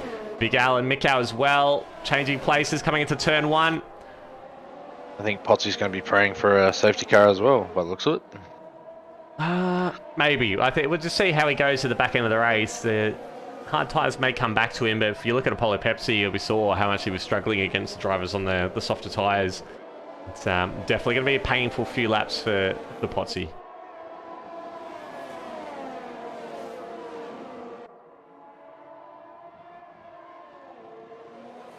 As he picks up a 3-second penalty. He ran a little bit wide there at the... where is he at the moment? I think that was actually... Must have been the top of the hill. It's an odd place to pick up a penalty there because he... it was just before the bridge. So the second Egner. Yep. Yep. That's unfortunate for him. And... yeah, with that strategy call, it's going to really hurt him unless he's able to gain a lot more speed compared to everyone else later on. Got Simdogger catching Trin.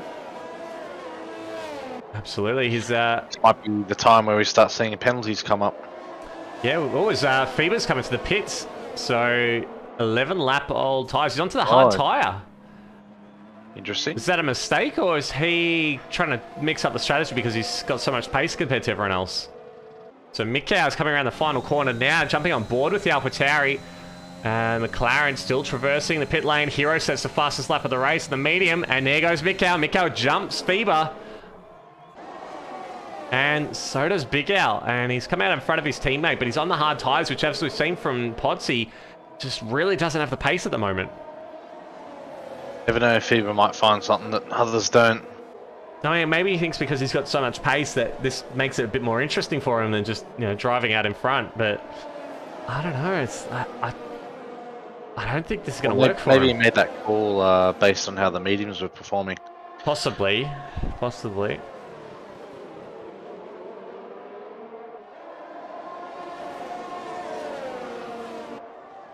Either way, he's in not a bad position. If he managed to pull it off.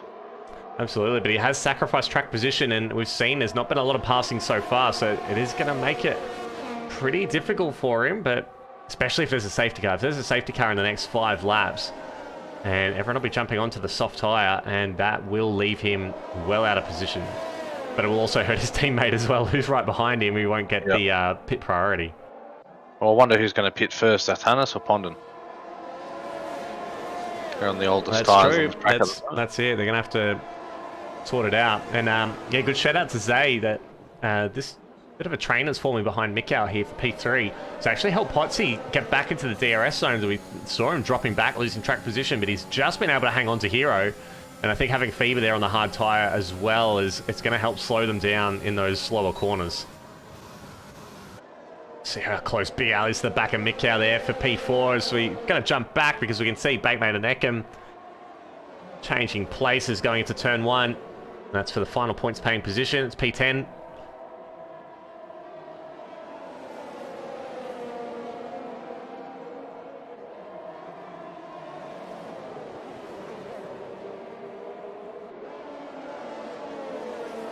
Crush all over the back of Eckham.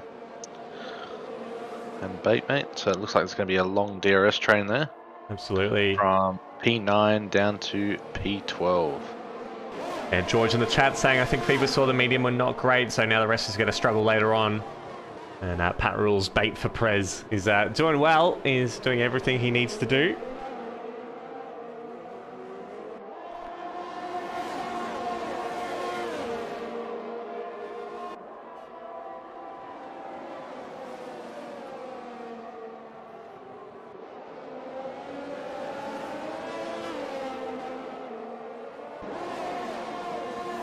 Eckham going a little bit sideways on the exit of that corner.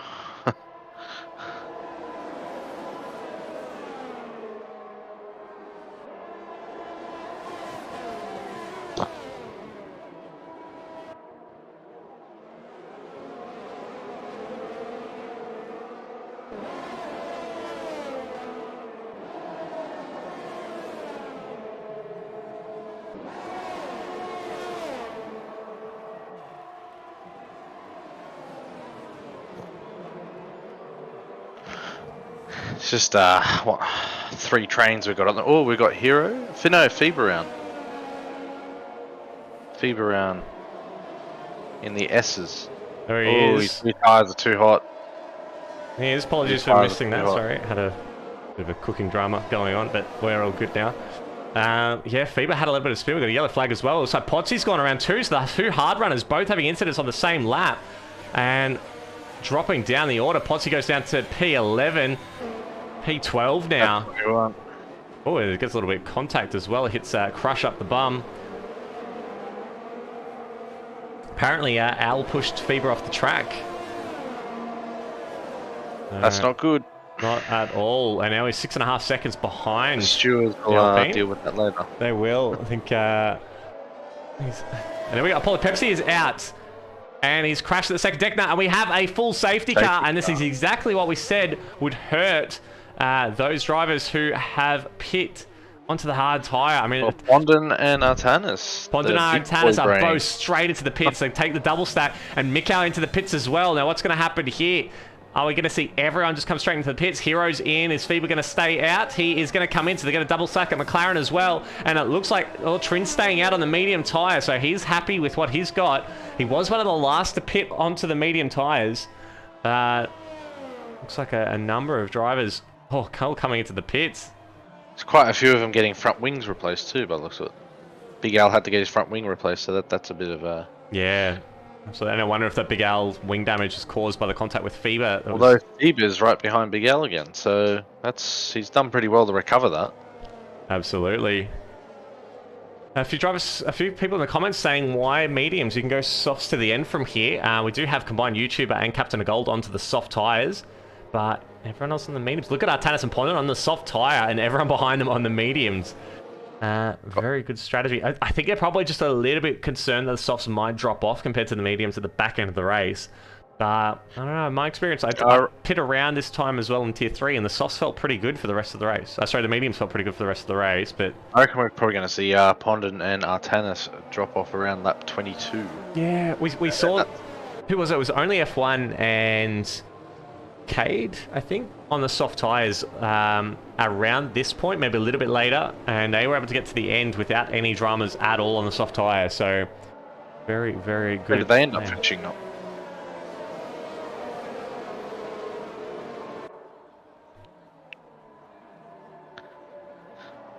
So, I think with the update, I'm pretty sure safety car has to do one full lap, I believe. And then it comes in, if everyone's all together.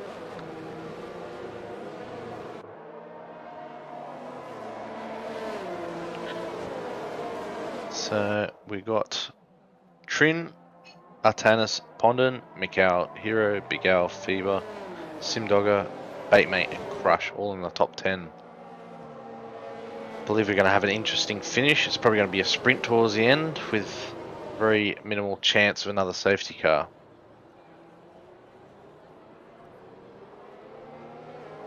This probably gives JKO and Andocat another chance to get those Mercedes across the line, get some points. Got T-Mac, combined YouTuber. Will be interesting to see where they finish up. Same with Eckham. Potsy's may have been given a lifeline with this safety car, so it'll be interesting to see where he ends up.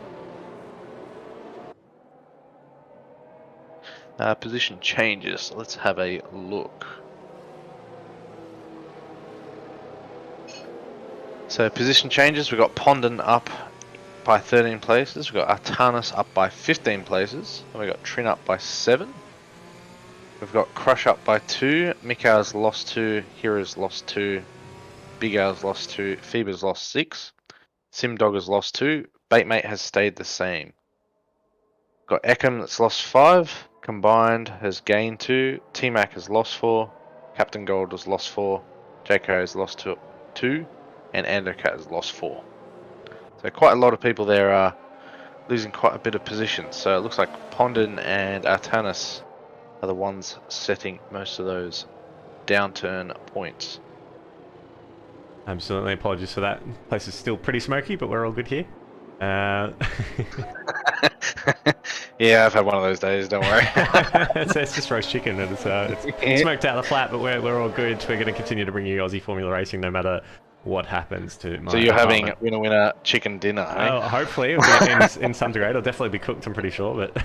You don't have to worry about food poisoning, that's the main thing. That's it.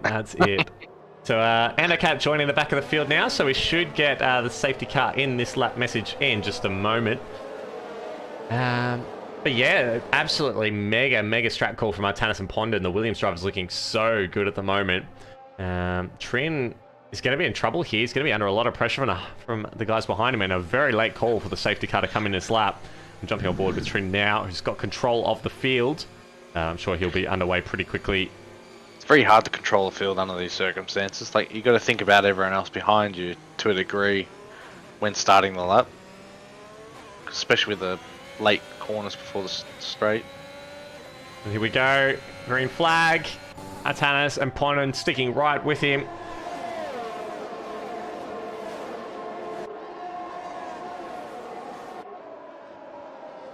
Ooh, Fever's down the inside.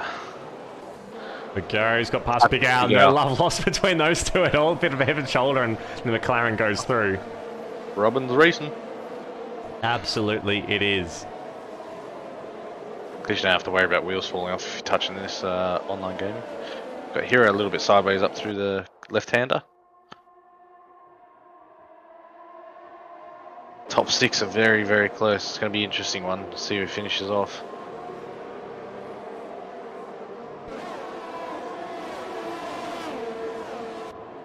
Or down the inside, Potsy on Crush, and Potsy has a 3-second time penalty, so he needs to get clear of this traffic as quickly as possible. And just a little bit of an entanglement of tyres there between the Alfa Romeo and the Ferrari.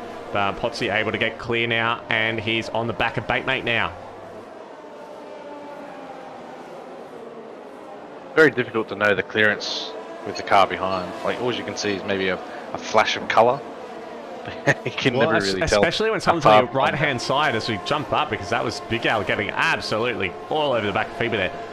When you've got your HUD overlay on the right-hand side, actually going to jump up. Oh, Trin's got around and he's sideways in the chicane and he's contacted with everyone. The Aston Martin's gone into it. Simdog has lost his wing. We've got Fever's gone around. Fever's still stationary. Got hit again. Fever has, he's taken so much damage there. I wouldn't be surprised if he has bodywork damage. We see Mikau in the pits. Mikau got caught up in that as well.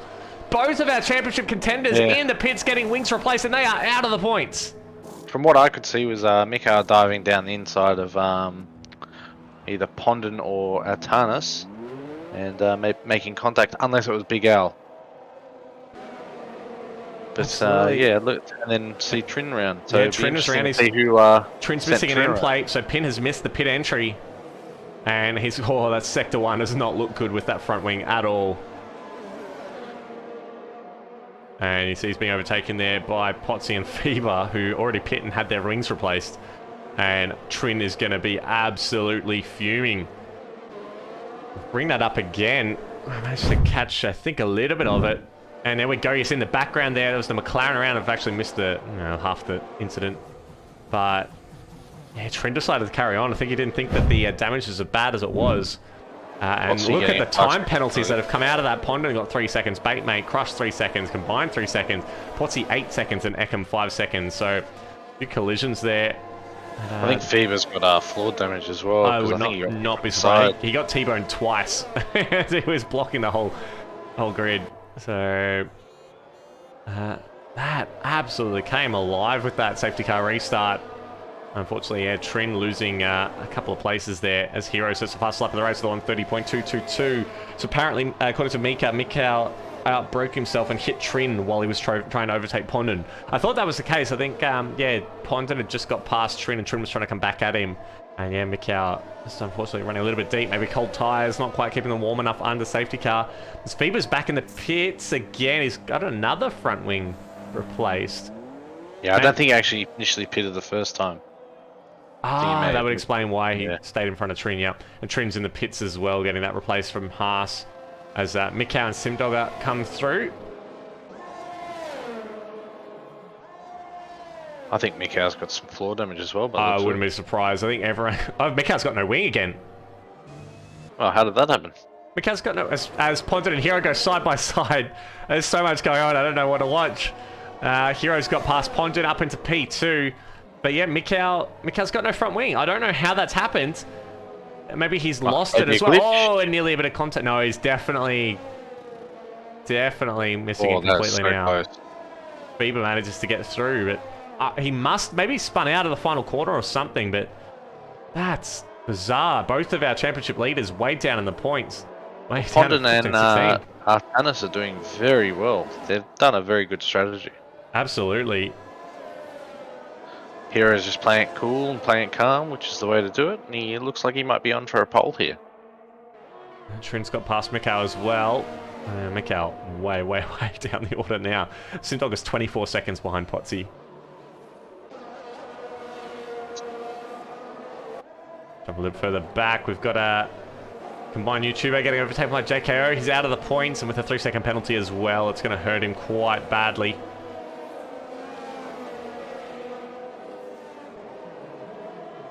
Quite a big train here from Big Al down to Captain Gold, and then we got JKO down to Potsy. Potsy's just outside of DRS range, and then we've got that massive gap back to Simdog, Fever, Trin, and Mikau, who all had to pit after that safety car restart. Mikau's in the pits again. Get another wing. I think they'll be out of wings, I think, AFR after this week. Absolutely. I think hopefully Baitmate doesn't need one as well, because I think they might go bankrupt. Yeah, Psycho in the chat, AlphaTauri does not give you wings. Not like Red Bull. Red Bull.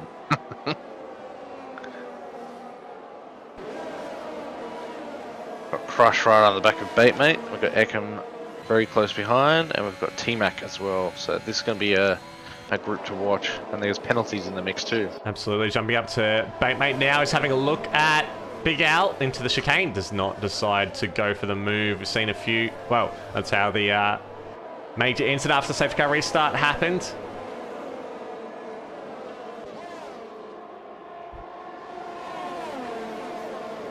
That's JKO set to 130.080. Fastest lap now. Down the outside of turn 1. Let's have a look at the tyre difference. See if there's...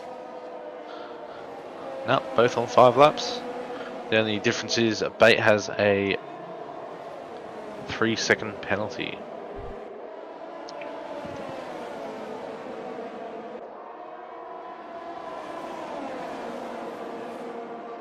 Go, Phoebus setting 129.5 on the soft tyre, so he may be able to take the fastest lap point away from someone in the top 10.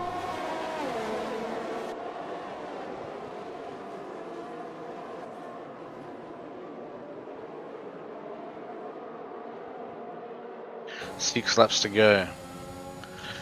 Who will come out? Those softs seem to be holding on quite well. Absolutely. We'll see that they can last 15 laps if you're careful with them, and I think the safety car as well would have helped just that little bit longer. But yeah, Tannis currently with a 1.5 second lead. Ponton as well, sticking with Hero, who's on those medium tyres. It does have that penalty though, so he is going to stay in front of Big Al. Who, I wonder if he's got some damage actually, Big Al, because he's not been able to close in upon it. I would have thought he had the pace. Have a little bit further back. Crush has had a little bit of an incident. I think he has the Ferrari just rejoining the field at the final corner. He's got some wing damage coming straight into the pits. And I think that was another case of someone trying to go for a lunge into... Yeah, I think that's where Baitmate picked up his another 3-second penalty trying to avoid that incident by the looks of it. Yeah, I suspect that that penalty will probably get overturned afterwards, if given there were a couple of cars blocking the road. Possibly Ekim as well, because Ekim didn't have any penalties beforehand. Now he's got a 5-second. So according to Meeks in the chat, Ponton 3-second penalty is likely to be removed because he needed to avoid the spun around Trin with nowhere he could go. So yeah, like fair enough. Exactly. Yeah, we want people. I think as well, it's good awareness from Ponton to go off the track as well rather than stick to the road. Those yellow flags, it's so important. Is that I see it all the time. There's only so much you can do. There's only so much you can do. I think people sometimes in the game just tend to blaze through yellow flags without any caution whatsoever, and then you T-bone someone who's just sitting there waiting for everyone to go past so they don't get damage. And well, some people mostly have like tunnel vision in the sense that they're so concentrating on what they're doing, they don't see what's happening around them, or even like a yellow map, or doesn't help if you have a bigger screen, it's harder to see too. Absolutely. As Ando, Cat and Potsy go side by side through 130R, Potsy comes out on top, he moves up to P11. As Drivers all come through, and we're on to lap 24 out of 27, I think. Or 23 out of 27, so a couple laps to go. And there's still plenty to fight for, and these penalties are not going to make it easy to sort out post-race, with a few of them, no doubt, for avoiding that spin after the safety car restart. FIBA currently on the back of Simdogger now for P14. Mikau 32 seconds behind Trin there for P16. Podden has dropped out of DRS range of Hero, who is closing in on Artanis. He's almost within a second. Those medium tyres are going to start to come towards him, with Artanis still in the soft, so they're going to start losing some pace very quickly. As we're going to jump back as Potsy makes a move on combined after the second Degner into the hairpin. And he's into the points, but he's got to try and get 3 seconds clear of combined to... Oh, it was 8 seconds, sorry. I think he may have actually hit one of the drivers to get a 5-second penalty. You either have to speed in the pits or have hit someone pretty hard. Wouldn't be... I think at this track, if you have to avoid that small little chicane, if you go left, I believe you get a 5-second penalty if you take that shortcut. Right, so if he was avoiding contact, he might have picked it up. Which would probably be overturned as well, so... Oh, so much. A yellow flag. It looks like Mikau has lost it at the first corner, and I suspect that's probably bodywork damage, maybe diffuser as well. We see combined and Andocat side by side. Oh, a little bit of contact. Combined was not clear of Andocat there when he turned across. Oh. And it looks like Ando's going to get the position. They're side by side on the pit straight, heading down to turn 1. It looks like... Oh, he's got it done.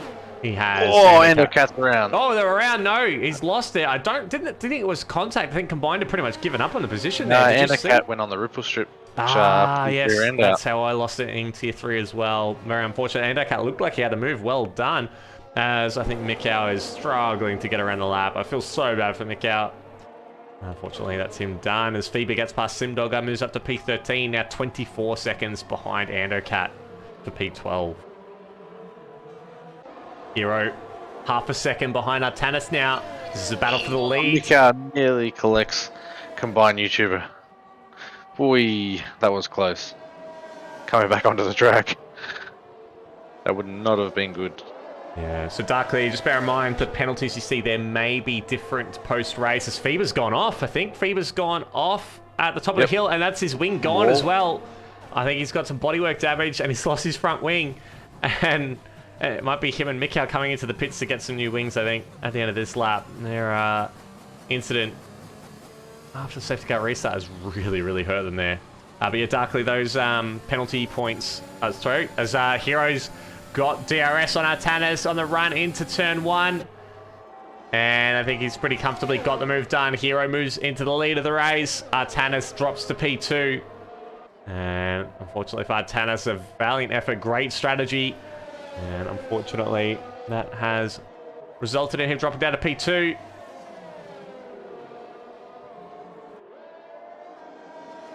Basing Championship blown wide open. I'm not actually sure that this will actually change that much at the moment. Mikau was P2 at the Championship, and he's not going to score any points either. And Big Al's down in P5, so he's not going to make a massive gain on the top 2. So... So the big point difference we're going to see is Big Al. Big Al will be getting closer to FIBA, and Bait may be jumping his teammates. Oh, Bait going to jump to Mikau? Possibly. Maybe close, depending on where Bait finishes. As Mikau going around again. Sorry, FIBA comes to the pits. Dogger may jump Trin, depending on what happens. And we've got T-Mac as well, and Artanis. Artanis may be jumping up to 6th position in Championship if he finishes this race in the position he does currently. Absolutely. So yeah, I think definitely the midfield's going to change around a little bit with this, but unfortunately, the lead's not going to change that much with where people are at. The constructors, though, I think is going to be a different story, as we see Captain of Gold and Potsy, the 2 Alpha Romeo drivers, going side by side. Potsy gets forced up onto the ripple strip on the exit. Now he's compromised by JKO, who's got a nice run on him down the pit straight. It's covered off. Oh, that's a Scott Pye type move there. Carefully end up in the wall doing that. And then he comes into turn 1 and holds the position. JKO all over the back of him. I wouldn't be surprised if he makes the move. But yeah, a good point to basing. Oh, actually, yeah, so 4 on the front. He didn't finish in the points last week. Fever's not going to finish in the points this week, so interesting. Are we going to see a trend of 4 times not in the points? Yeah, I think we're going to see the championship close up a little bit. Definitely make it a little bit more interesting for the second half of the season, that's for sure. Absolutely. Forehead, I'm not going to show you T-Max ERS because I know you're going to be providing that information to teammate. Andercat runs very deep at the top of the hill, and he's dropped down a bit further as I think obviously Captain of Gold jostling for position again. Not quite able to get past his teammate yet, Captain of Gold, but he does have the pace at the moment, I think.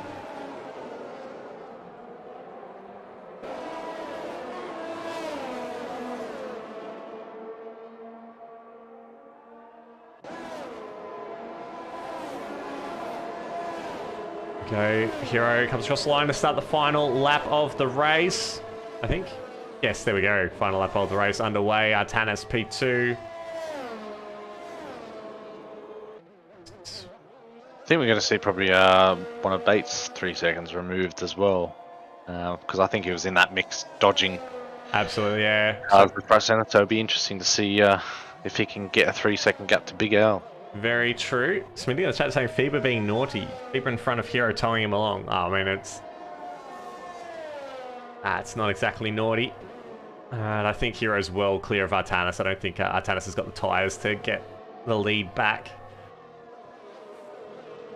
Have a little bit of a look further back down the field. JKO currently P10, 3.5 tenths behind Captain of Gold.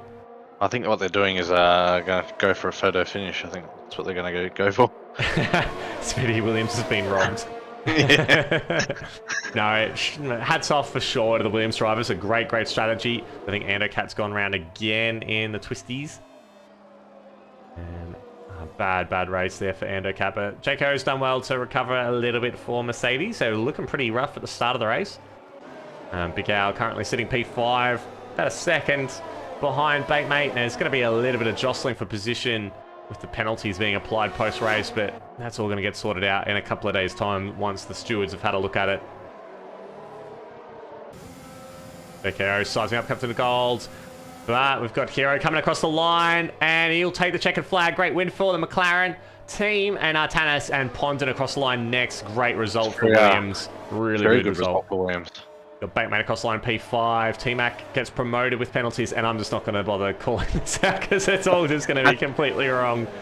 We'll provide you an update next week. Absolutely. So Simdog's a little bit far behind. So Hero, Artanis, Big Al Pondon, Captain of Gold, JKO, T-Mac, Batemate, Ekim, and Potsy are the top 10 with combined 11th. Simdog is going to come across the line in P12 with Crush, Trin, Andocat, Fever, and Mikau next. There you go, Simdog. He'll be quite upset with that result, no doubt, as he and Crush both end up in the wall across the line. Trin has just comes across the line in a pretty straightforward way. And a cat next with P15. Just got to wait for Fever and Mikau to come across the line next. I think Mikau will get the checkered flag first, but he is a lap down, a minute 21 behind Fever. As my co-commentator, Mr. Spicer, has left the session. Thank you for that. Yes. He's going to get ready for his race. He's got 10 minutes, so that's completely acceptable. I'm still here. Absolutely. Definitely a great, interesting race. It definitely complete opposite to what we thought it would have been. Absolutely, yeah. It was looking like it was going to be what we expected, but that safety car just threw a spanner in the works, and that restart absolutely mixed things up a lot. And yeah, the championship's going to get a little bit closer, but not between the drivers we expected it to. Well, the most interesting part is it's going to bring the championship a lot closer together, so we're going to see a lot more people fight for positions. Absolutely, especially this being the halfway point of the season, so still 6 more rounds to go, and it's plenty of points on the table. If people doesn't score points for this season, easily anyone could still win a championship. So very exciting times here in Tier 1 as Hero on top of the podium. And I think we ended up with Artanis and Pondon still end up on the podium, or did T-Mac end up there as well? No, Big Al did, though. Yeah, Big Al did a very good job. Absolutely. Managed to keep it clean and get up there. The fastest lap ended up going to Fever, so he's denied anyone in the top 10 getting that extra point. It's been a pretty solid race for Williams. Both drivers getting in the points. I think Alfa Romeo as well, finishing with 5th and 10th. Everyone else is on their own. Alpine picking up 3rd and 7th as well, so really good result for them. But unfortunately, yeah, Haas double out of the points. Only one of the Aston Martins finishing on the top 10 as well. Few disappointing results there at this halfway point of the season. Well, thank you very much, Mr. Spicer, for joining me in Tier 1 for Thank you, commentary. Gus. We're gonna, Thank you, Gus.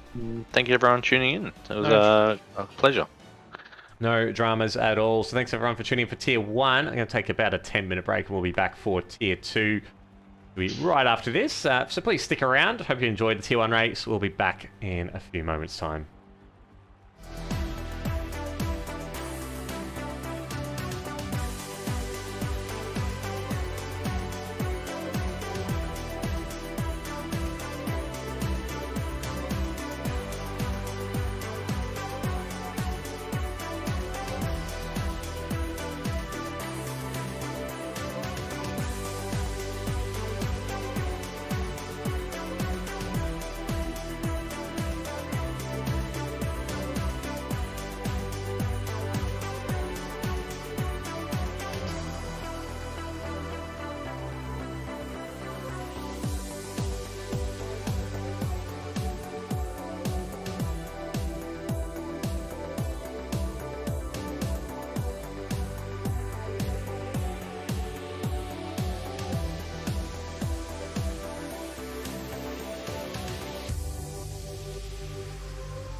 Welcome back, ladies and gentlemen. We're here with Tier 2.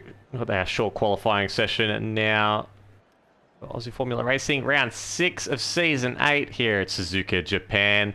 And joining me this evening is Combined YouTuber. How are you? I'm good, thanks.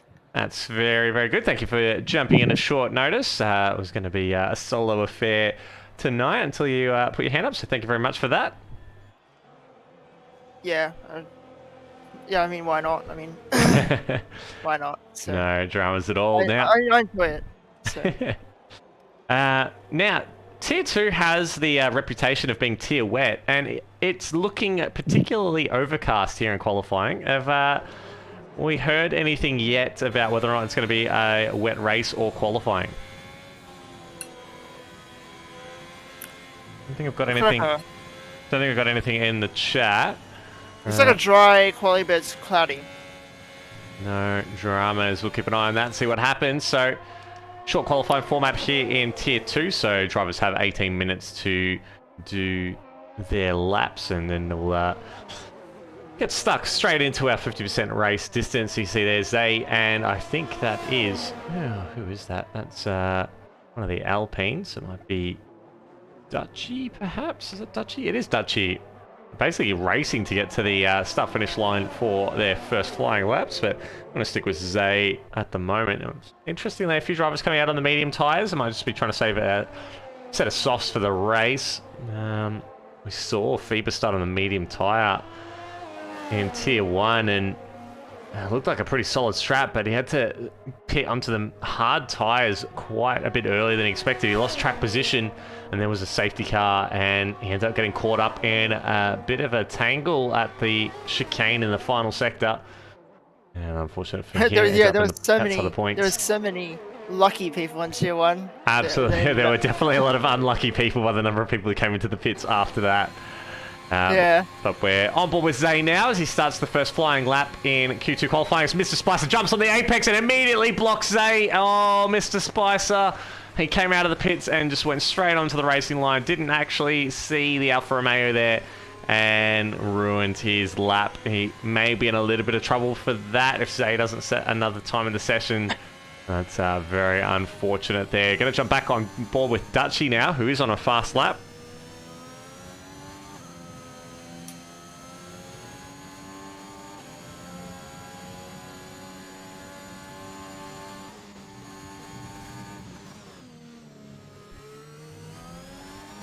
Dutchy coming through the second deck now, looking like a pretty solid start to the lap. Comes into the hairpin.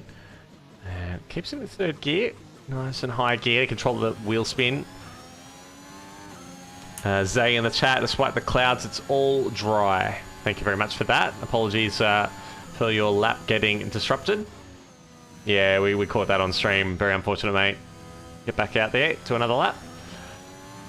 Dutchy looking pretty good through Spoon. And he comes up the straight, heading into 130R.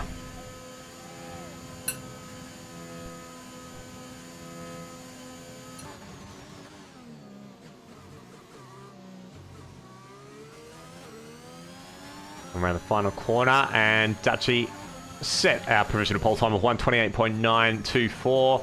I mean, one of the Mercedes, isn't that like Fluxy? No, it's not Fluxy, of course it's not. And the Alpha Tauri though. Is it Psycho? We'll say we'll with Psycho anyway. He's currently at the hairpin in Sector 2. A few drivers still on their outlaps. Everyone except for Smitty and Zay on the track at the moment. We've got a Skin setting at 129.791, basic a 130 flat, and when I say flat, he did a 0.000. Combat with 130.065, Mika with 130.234, Forehead doing a 128.927, and Fluxy with a 129.627 as Dodge sets a 130.408. Psycho coming into the chicane now. We'll see another couple of times jump up onto the leaderboard as the first round of laps come to a close. Psycho through the final corner, opens the DRS flap, and he sets a 129.689 as I think we've got the Red Bull of Wahid about to start a lap, so let's jump on board with him for this run. So we've got an Aston Martin. I think there's a collision. Yeah, Duckley is out. We got a number of incidents happening on the climb up the hill. I'm just going to stay on board with Mika. Looks like he's collided with one of the drivers who spun there. I don't think it was Darkly. We've got a driver still. We've got a couple of drivers off at the moment. We've got a Ferrari off to the right. You can see there's a tyre that Wade has just gone right over. I think that was Darkly. And then we've got this other... Mika. Okay, there he is. That was messy. And it looks... Darkly hits air on my screen. I think Darkly spun and then Mika has come through and hit him because he's in the middle of the road, and I think that's what's retired him, and that's why Mika was going incredibly slowly up the hill. Yeah, but he hit air for me. He's like maybe like glitched out for me or something. Potentially, you might just need to leave and rejoin if you've got time, but yeah, unfortunately it looked like a bit of a drama there. Shout out to Baitmate, really good race from you, well done. In the chat, rejoining us after tier 1 as Wahid's invalidated, ran a little bit wide of the exit of Spoon, and unfortunately his lap is going nowhere. Gonna jump on board though with the Williams driver of Smitty. Oh, he's got a terrible, terrible connection, Smitty. Oh, it is spun as well. He's gone around. Is he kept it out of the wall? He has. I don't know what's going on. He's teleporting backwards and forth, and he's still spinning around as well. And he's got back control of the car as he comes up the mountain. And he needs to get that connection sorted. It just looks like he's having a constant tank slapper all the way up the hill. And that's not going to be good for those driving around him. Let's see, Dalek invalidated his first run, but he's about to cross the line. Does a 129.373 on the medium tyre. Really, really, really good lap there from the Haas driver. Sneaky as well has done a 129.236 on the medium tyre. Really good laps there from those two drivers. Jump further back. I think we've got Zay has come back out again to do another lap. Is that another retirement? Or has someone left the session? We've got a Red Bull going very slow just before the first Degner. We're going to catch up to him once Zay has passed the Haas as Dalek goes off the track. I think he actually lost at mid-corner there. I don't think he intended to go off the track to get out of the way, but he did anyway. And Zay, not to be impeded on his second run, comes through their first and second Degner without incident. Now, you got the Red Bull just outside the hairpin. He shouldn't get impeded from him, but does have a little bit of warm tyres after that little spin there. Mr. Spicer invalidated his first run as well. He's coming on an out lap again. So it's been a bit glitchy tonight, the old Suzuka track map. I've been getting yellow flags in all sectors pretty much all evening in all three of the tiers I've been a part of as either a driver or spectator. So hopefully it's not a bug that's been introduced with the recent patch, but I do have to say we haven't seen as many desync issues as we have through most of the game's lifespan. What's going on? Zay comes into the chicane and looks like a pretty solid lap from the Alfa Romeo driver, so he'll set a decent time here once he opens the DRS flap, comes across the line, 128.943. Look at that, we've got less than half a tenth covers the top three. That is insanely close.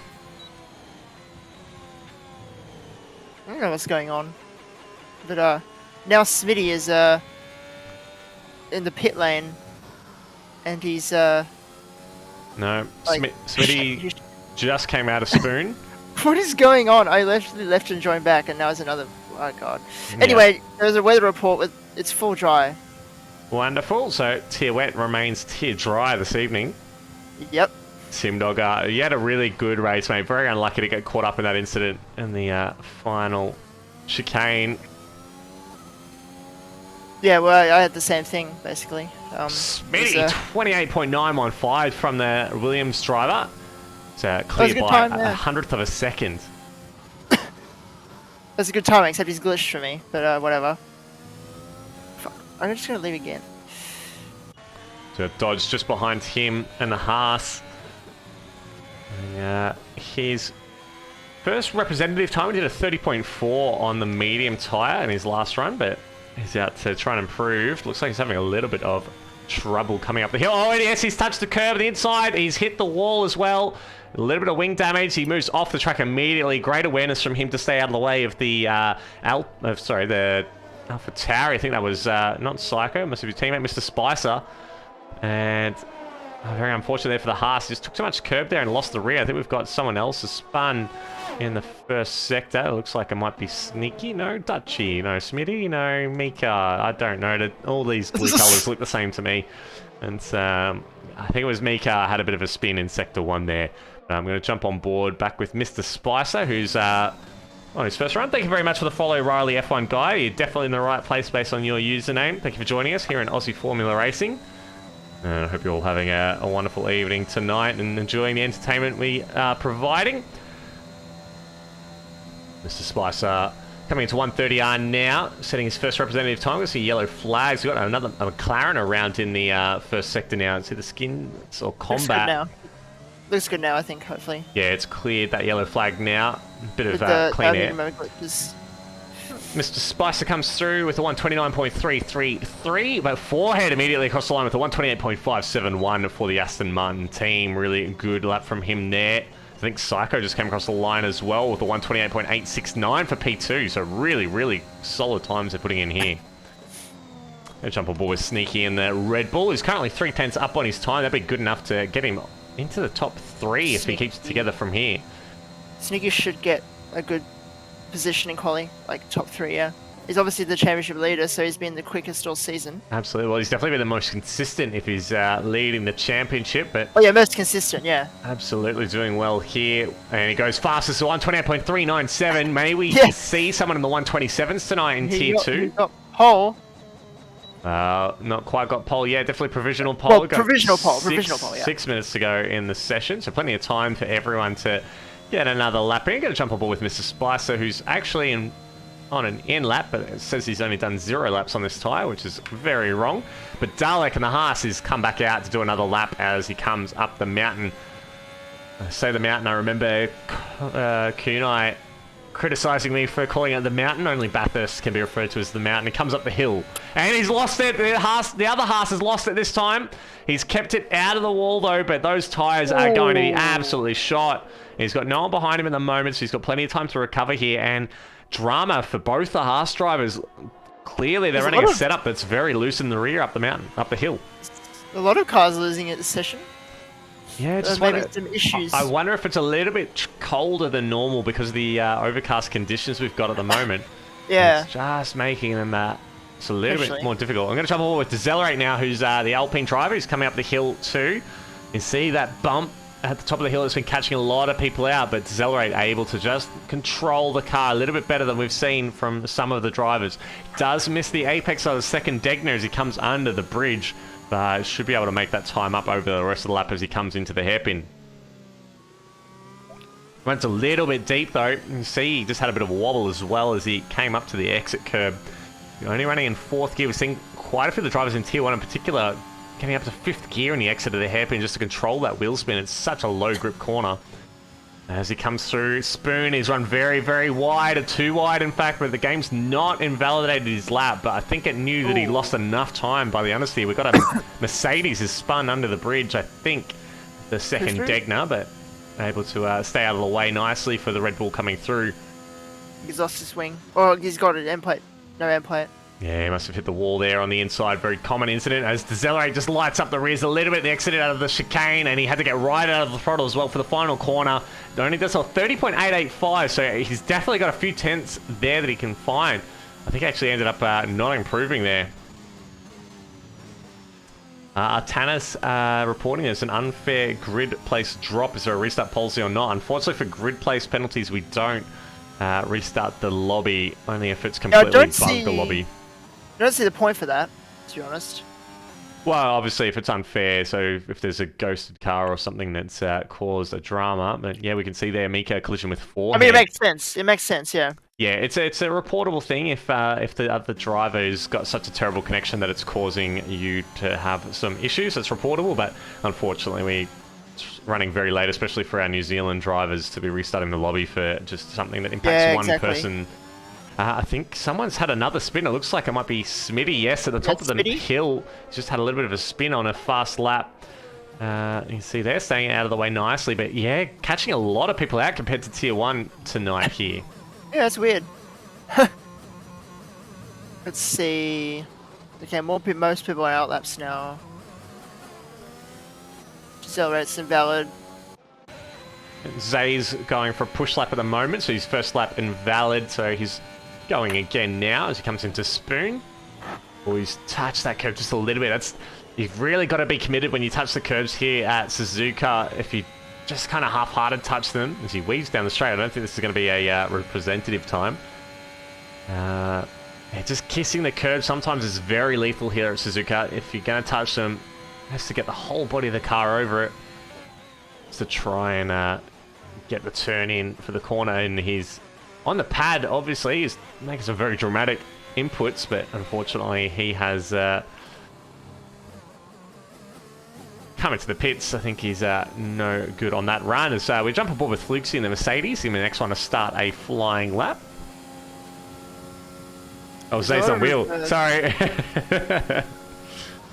Yeah, I was about to say, if you're talking about Zay. Oh, Fluxy, he got beached a little bit on the exit, on the outside curb there at turn 1, and it just kind of understeered him wide as his teammates made a little mistake ahead of him. Stays to the inside. That's Kufu Cowboy.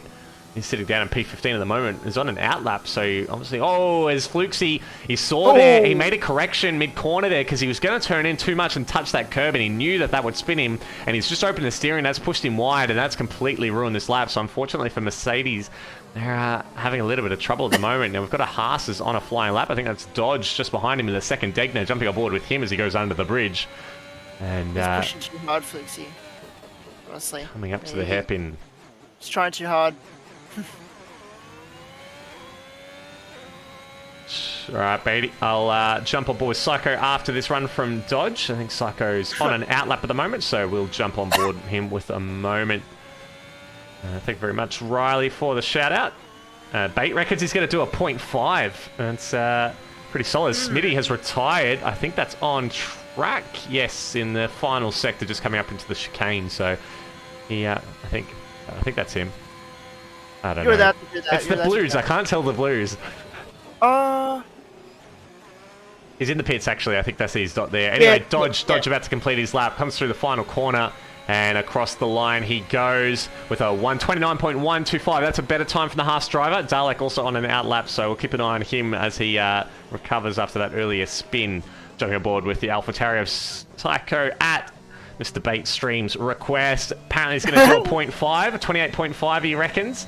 Well, let's see if that prediction is accurate. As Basic retires from the session, it looks like the Ferrari has crashed at the top of the hill as well, and it looks like the Red Bull's nearly run into him as well. I'm not sure if you can check that for me. This might actually impede Psycho's lap here. There's a bit of an incident at the top of the hill. The Mercedes manages to split the two of them, but there's still a Red Bull off the track at the top of the hill. We're going to stick with Psycho, though, as he has a bit of a snap mid-corner. Wahid's gone off the track, but he's recovering slowly. And here comes Psycho now through, I think it's Dunlop corner, runs a little bit wide, but he's okay. And Red Bull stays off the track for him. That's okay for Psycho. As he's 10th and a half up. Oh, he's had a big moment on the exit curb. Big tank slapper in between the two Degners. And that's going to hurt his time a little bit. I don't think you're going to be seeing that 0.5 there, Bait. Very unfortunate there. He's just overdriven the car a little bit too much. And he has invalidated as well.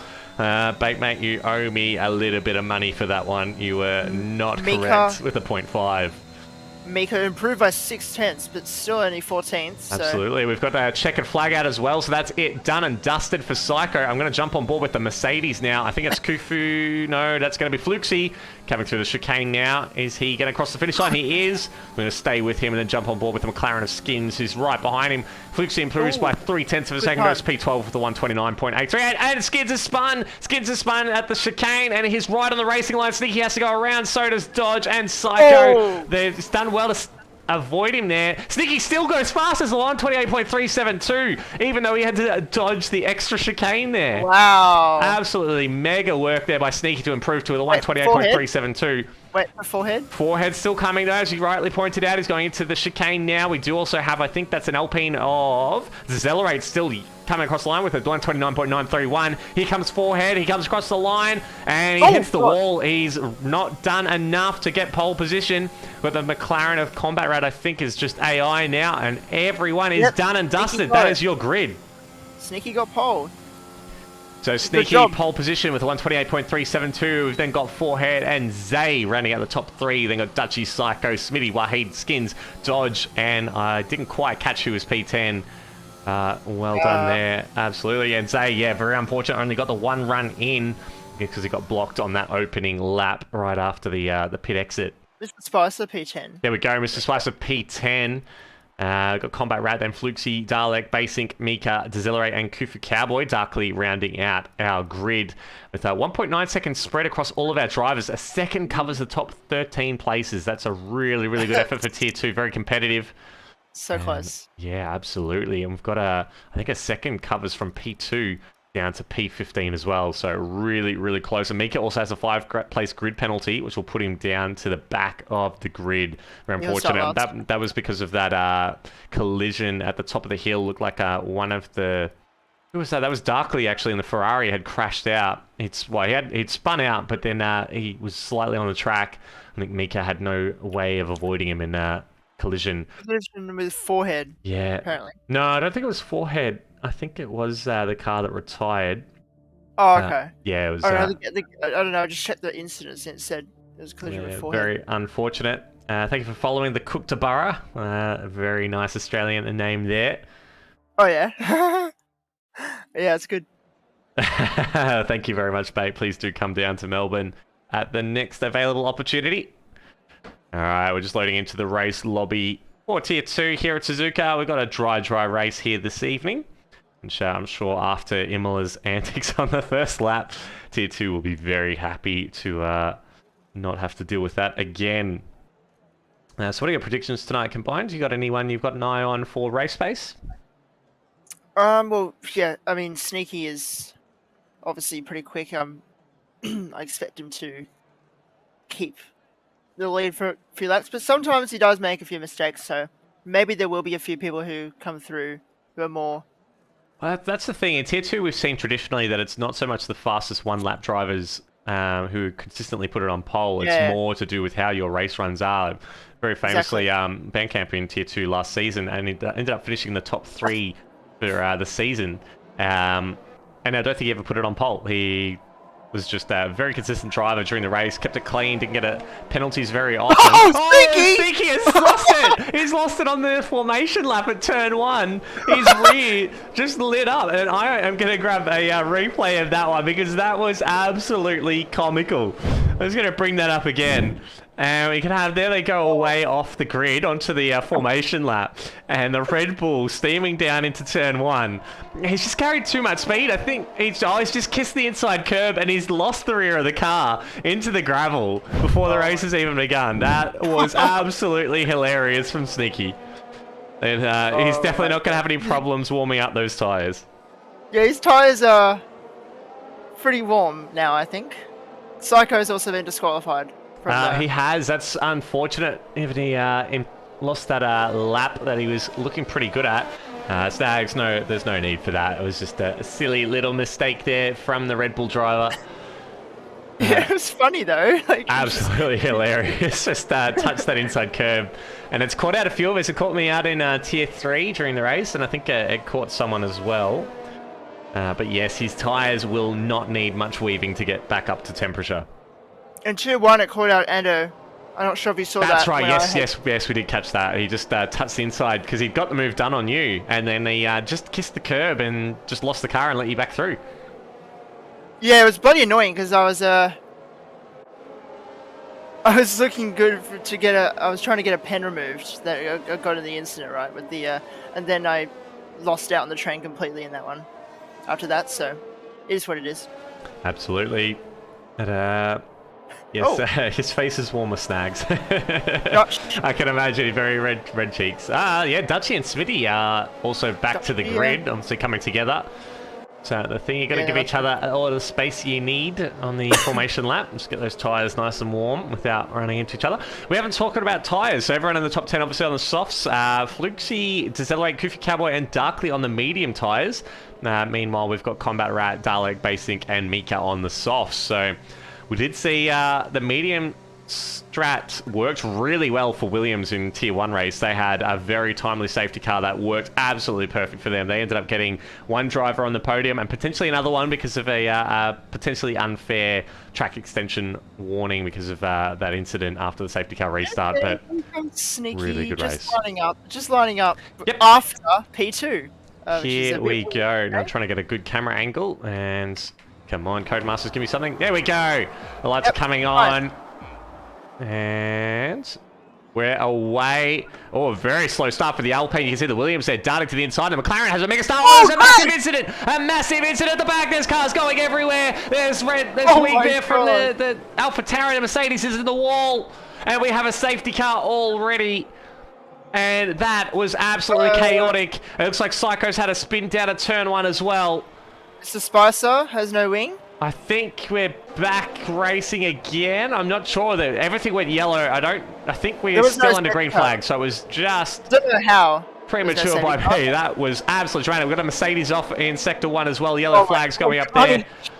Carnage. Absolute carnage. So we'll have a look at that restart again once everything's settled down a little bit, but that was absolutely chaotic. Way back to the front. Forehead has taken the lead. Absolutely. Jumping up to Decelerate and Basink. Looks like Decelerate's made the move. Stick on the Ferrari coming out of the second deck. Now we've got a yellow flag, and Dodge has left the session. I think that's just a connection though from the Haas driver. We do have a little spin in there. One of the Deckners by the look of it. As Mika and Basink changing places as well. So a little further back, we've got Dutchy making a move on Wahid up into P12. And that's Wahid's down a number of places. He was well into the top 10 after the start of the race. Fryman's very deep though at Spoon. Dutchy moving up to P11 again. Looks like Basink not able to stick the position. And as you say, Darkley's moved ahead of Wahid. I wonder if Wahid actually has some wing damage from that incident at the start of the race. Oh, hold on, let me see. Need to get the right angle. Got again. The Ferrari's changed positions. It looks like Basink may have a little bit of damage. You see Sneaky and Forehead going side by side into turn 1. And a Red Bull of Sneaky maintaining position. It's an absolute beautiful shot here from Codemasters. I love those kinds of angles. We jump down a little bit further back. We've got Basink, Wahid, and Psycho coming to the pits with wing damage. Very unfortunate for them at the start of the lap. And I'm just going to bring up that instant replay of the start. You see there, it looked like it was going to be okay. And you can just see the Alpine, I think, caused that at a very, very slow start. You had the McLaren go to the left and just hit the back of the Alpine, which hit the AlphaTauri, which then spun, and everyone else was just a passenger at that point, completely blindsided by what was going on. Very, very unfortunate start there. Who was that Alpine? Was it Giselle or Dutchy? I'm not certain. I had the overlays off so I could get a better view of what was going on as Smitty has overtaken Dodge, and it looks like we've had that Haas driver come back into the lobby, which is good to see. So just take a moment. Intervals. Yes, yeah, because that rejoined. I'll be back once everyone crosses the next delta. I know. I've had it before. Yeah, so the battle for the lead is shaping up. Forehead took the lead from Sneaky on lap 1, but Sneaky's taken it back. We have a full course yellow, I believe. Looks like we've got a Mercedes as spun at the first corner. No, not a full course yellow. Just every sector on the map goes yellow. So let's see. GRS not enabled yet. Will be enabled this lap. There we go. Deltas are coming back as well. Always a good sign. Smitty is already 2 seconds behind the top 3, which is not what we'd like to see, but yeah, the top 3 definitely showing a lot more pace than everyone else. Jumping aboard, Combat has a half spin. A great save by the McLaren driver. He keeps it pointing the right way. I'm not sure if there was contact there with Dalek, or he's just touched that inside curb, which we saw Sneaky touch on the formation lap. He lost control of the rear, but absolutely mega car control there to keep it pointing the right direction. He's got Giselle right behind him. Oh, Smitty's out. Smitty's out. We're on board with McLaren now. Well. Oh, yes, we see Dodge there has got off, and it looks like behind Decelerate has had a bit of a spin as well. There's carnage all over the top of the hill. We've definitely got a full safety car now. And what is happening in Tier 2 tonight? As they did not have their porridge this morning. Everyone's just absolutely making a complete mess of this tier. Dodge and Smitty are out now, and we've got a full safety car. And let's have a look at that one again. That's so we were on board with Combat Rat at the time. It was just coming up the hill, and we had that yellow flag in Sector 1. Smitty had gone off, and if we look over to the right-hand side, you can see there's a couple of stationary cars there, and then behind that, Decelerate had just a spin on his own. There's cars all over the road there. Decelerate actually ended up in the inside wall as well. And Tier 2, what is going on? Yeah, this is crazy. So we've got no one's reached the start-finish line, so we'll keep an eye on the pit stops now. It's still way too early to pit onto the mediums to the end from here. I'm just going to check the chat now. Simdog, it didn't start like this happened in T2 before. Saudi was a mess, but it wasn't quite that bad. But I think Austria, there was a very similar crash at the start like this. What else? It's happened a couple of times. You're right. I think Spain as well. There was an incident like this as well, where there was a number of crashes at the start. Now, let's have a look at what's going on with the pit stops. Darkly stays out. Will not inherit the lead because Forehead and Zay are still in front. We've got Sneaky, Dalek, Skins, Mika, Dutchy, Decelerate, and Combat Rat as well, all coming into the pits. Skins onto the hard tyre, same as Mika, but the other drivers in the pits opting for the medium tyres. And we saw the tyre wear has not been as bad as it usually is. Double medium for the medium people, like Decelerate. Decelerate actually did not hit the wall. He just saved the car. Yeah, it looked like he just kept it out. He's into the pit stop to get a fresh set of mediums, as those softs will be pretty worn. But almost everyone has gone onto a fresh set of medium tyres. The only ones who haven't, Forehead and Zay, who started on the softs, they're deciding to just go for their normal pit stop strategy. Darkly started on the medium tyres, so this may come back to him if there's a timely safety car a little bit later in the race. But everyone else opting for the new medium or hard tyres to get to the end from here. So, yeah, interesting to see how things unfold. We've got a very, very spread field at the moment, as you can see on the track map. A few drivers quite a way apart. We've got Darkly and Sneaky side by side. Oh, the Ferrari's gone around. What is happening there? Whoa. That's desync for sure. I don't know. Darkly on my screen looked like he was trying to overtake the Red Bull under safety car, and Sneaky looked like he was trying to give him a nudge, just saying, "What are you doing, mate? This is a safety car." And then they just got stuck together in the Ferrari getting taken down the road. What's happening? Got that on replay as well, but that was bizarre. We can see here Sneaky behind Darkly. So Sneaky tried to overtake the Ferrari. You can see him there on the right-hand side, and then Darkly's behind the Red Bull, but they're side by side, and then the Ferrari just got turned around behind the safety car, and then I think that rubber banding afterwards kind of suggests that the two are probably desync from each other. Smitty reckons we should restart because of lobby desync. I'm not hearing anything else from anyone else. Let me have a quick look at Discord, make sure I'm not getting pinged. And I don't know. It looks like there was a bit of lag there with Darkly. I don't know what's going on there. But that was a bit weird. Well, Smitty had, I remember shouting out in qualifying, Smitty had terrible internet connection. Probably his internet then, though. Yeah, I suspect it's probably his network connection that's caused that, unfortunately. Thank you very much for following Spitzy BTW. Did someone drop oil on the race line? Apparently, Dalek says everyone seems to be having a lot of trouble getting around here at the moment. As what's going on for the down? It looks like Decelerate's had a bit of a spin under the safety car coming up the hill. Luckily, he's not too far in front. No, he's only lost a couple of positions there, and he's in front of Psycho by a couple of seconds too. So he just needs to try and get those temperature into those tyres. Those medium and hard tyres especially are going to be so cold behind the safety car. And with the amount of load that goes into those front tyres in particular, you want to make sure you've got them right in the window or you will struggle to keep it on the track. Thank you very much for the follow. Who we got there? That's Banana FSHE11. I think it's because it's very, very tricky here at Suzuka if you touch the curb. It's very, very slippery in certain spots. Some places you can take a lot of curb and get away with it, but like I was saying before, if you kind of half-hearted touch it, you get no grip at all, so you just got to be careful. We've also been under safety car for about a lap and a half now, so the tyre temps are pretty low on these new medium and hard tyres, so very easy to lose it. But yeah, so according to Snags, it was desync. Darkly has a red X, so Darkly should probably leave and rejoin if he wants to get it sorted. Yeah, I thought so. It looked like desync to me, like they were stuck to each other.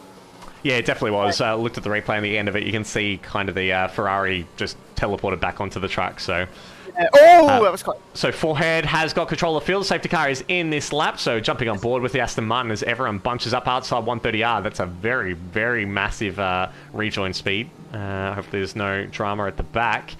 As Forehead takes the final chicane now. And Away he goes. We are back racing here in Tier 2. It looks like there's a big gap between Darkly and Sneaky as Zay is having to defend very, very hard. I think Darkly's actually had a drama out of the final corner, but we're going to have to stay with Zay and Sneaky as Zay is trying to defend the inside from the Red Bull, and he just is able to hold on. I'm going to jump a little bit further back as we see a Ferrari go straight on to the first corner. The Red Bull running very wide as well. The Ferrari still off at the first corner. I think he's just rejoined, but he's lost a few positions there as well. Down to 14th place goes Darkly. Actually, Darkly's gone completely off, and it's a 10-second time penalty for exceeding track limits, and that's, I think, going to get overturned by the stewards after the race if he doesn't serve it. He's realised that he's desynced maybe, so he's letting everyone through. I don't know. Maybe, unless he's been hit off, unfortunately, but he's lost wing as well, so that's very unfortunate for the Ferrari. Yeah, he lost it out the last corner on the restart. Anyway, Zay... It looked like a very aggressive defense on Sneaky, but overall, Sneaky has the fresher tyres. You should be able to get him. Basink had a look at it, lunging on Mika at the hairpin. He didn't quite get the right line. Mika covering it off nicely. He's on the hard tyre compared to the mediums of Basink, so he's going to be under a lot of pressure here. Just keeping an eye on the gaps further up. Zay is 1.3 seconds behind Forehead, and Sneaky just 3/10 behind Zay. Forehead already out of DRS range of the Alfa Romeo.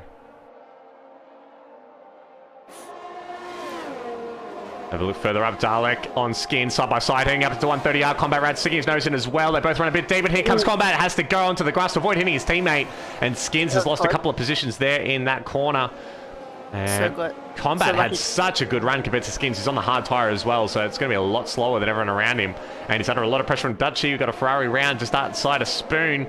And Dutchy trying to go around the outside of Skins, who's trying to get a little bit of a toe from his teammate and isn't quite able to get it done. Basink, though, is able to overtake Mika on the straight. It looks like there's some wing flying there. Mika, I think, got into it. He lost his end plate there on the back of Basink's car, and he's dropped down to 10. He's going to lose the position here to Decelerate as well. Psycho now going to get held up a little bit behind him. He's able to get through. Mika dropping down another position. Flipsy now on behind. So slow. This is not the sector you want to be going through with broken wing. And Mika's dropped down to 14th place. He's on the hard tyre as well, so that is going to be costing him so much time. Oh, and wow. He drops into second last place now. Darkly in the pits getting that front wing placed. Sneaky just staying cautious. Oh, Dutchy's got around to the hairpin. He's lost his front wing and he's out of the race. Oh no! Dutchy is done. I don't know if there's going to be a safety car. There is a full safety car coming out now. And it looked like he tried to do a similar move to Andercat in the Tier 1 race we saw before. He's just touched that inside curb there, and there is no grip at all. And unfortunately, instead of spinning back towards the truck, he spun out towards the wall, and he has lost his front right tyre, and he's out of the race. We have another safety car deployed in this race, and I think that's going to be both a blessing and a curse for Forehead and Zay, who are on the soft tyres. They can go to the end of the mediums from here, but this is going to hurt them track position-wise. Oh, yeah, 100%. And bring up that instant replay there. We've just jumped on board as we saw that spin occur. You see Mika there really struggling with that wing damage on the cold, hard tyres. And then as we jumped across onto the Ferrari's footage... Oh, so we have the Alpine's footage. He just lost it on the curb there on the inside, and then you see that little bit of Emirates signage sticking out. The game decides that's enough to rip off your tyres, and game over. Now, in the pits, we see Forehead and Zay coming in to replace those soft tyres for mediums. They've dropped all the way down to 11th place. They're outside of the points thanks to their decision not to pit in the first safety car. We also have Mika and Mr. Spicer in the pits getting some new tyres. Looks like Mika chucking on the medium tyres and getting that wing replaced that we called out earlier. I think Darkly has managed to stay on the lead lap, so he should be able to pit and get some medium tyres on that Ferrari without losing a lap. So we may be under the safety car conditions for a couple of laps here, but at least everyone will stay in the fight to get some points in this pretty chaotic race, as Dalek's called out. Crazy race indeed. It's only lap 8. It's only lap 8. This is absolutely mental. We've still got another 20 laps to go as Darkly does indeed come to pit to get rid of those hard tyres. Oi! I need to take a breath because I think I've been non-stop shouting for the last 15 minutes. Yeah, I haven't had a chance to talk, to be honest. Go for it. You can talk for the next couple of seconds as I get a glass of water.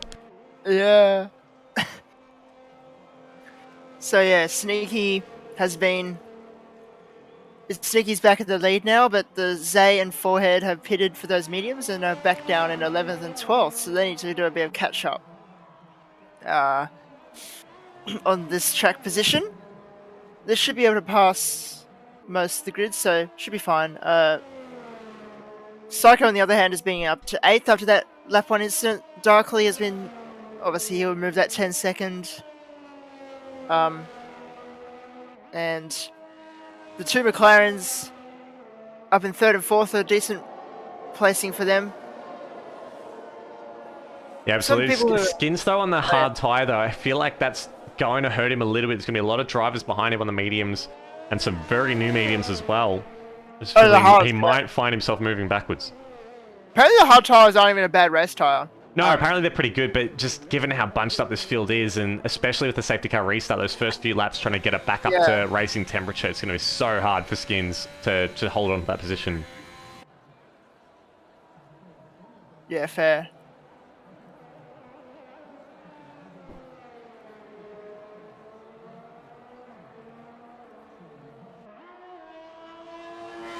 Well, Darkly, 45 seconds behind the rest of the field. He should be able to catch them, hopefully by the end of this lap. The field currently twisting their way up the hill in Sector 1. And with any luck, we'll be back on the green flag racing at the end of this lap.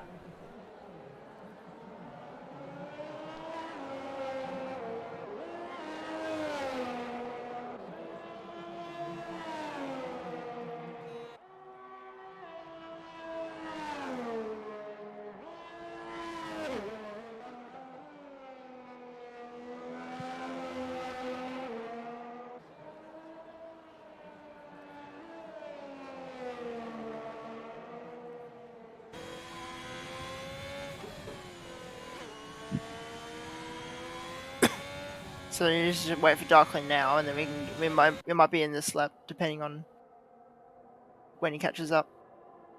When he catches up this lap.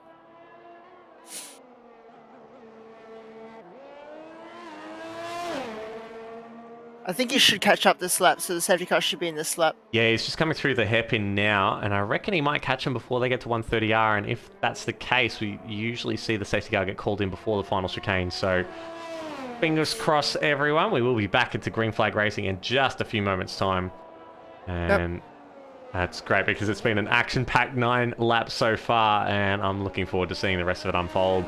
So Darkly does have that 10-second penalty, but I suspect that that's a little bit unfair, and maybe overturned after the race.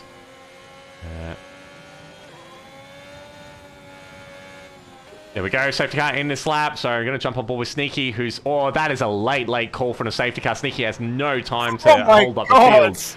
And he's gone now. Look at Dalek, he's trying to do a Max Verstappen there and overlap a little bit. Look at Skins, he's got a massive run on his teammate here, coming out of the final corner. We hopefully don't get a Magello moment here with... Looks like Zay's gone into the pits at the last minute, and we've got Mr. Spicer and Mika side by side on the run into the first corner. A little bit further up, we've got Wahid and Decelerate going side by side through the first corner. Decelerate going around the outside and getting the move done on the Red Bull. Psycho still in P8 with Fluxy just behind Mercedes at line astern there as they twist up the hill. As we've got everyone still with this now on this restart. As Zay's coming to the pits here, he's onto the medium tyres now. Zay is... Unfortunately, obviously the track position he needed, he's not. He didn't make it, but hopefully Forehead can catch her back up. Go jumping up to Basink, who's very close to the back of Skins. Those hard tyres really not firing just yet, and he's got a little bit of overlap. Tries around the outside of the McLaren, but he's got a little bit more grip on the racing line there. He'll have to wait for a little bit longer to get the move done. He looks to the inside, but the McLaren shuts the door, so he goes around the outside, which becomes the inside of Spoon. Doesn't quite have enough of a nose in there, and the McLaren swoops around the outside and holds the position as they feed out onto the straight to the 130R. Got the Ferrari of Darkly. Looks like he's had a bit of a spin coming into Spoon. That's not great at all for him, as we've got Kufu Cowboy getting overtaken by Mika. He's trying to get a bit of a tow from Forehead. They're going to go side by side through 130R, and he decides to lift and back out. Very wise move indeed from the Mercedes driver.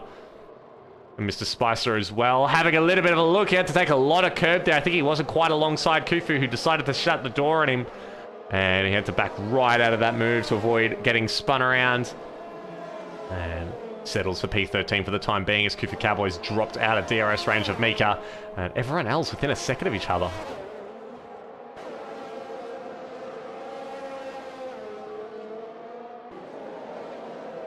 A little bit of look up through the field. Everyone's still sticking close together. Skins, though, really struggling with those hard tyres to keep up with his teammate who's on the mediums. He's just 9/10 behind him. He's just close enough for DRS, but as soon as he drops out of it, he's going to be so vulnerable to the Ferrari behind. He's on a softer tyre, which is going to have more grip, and he's not going to have DRS to defend with either.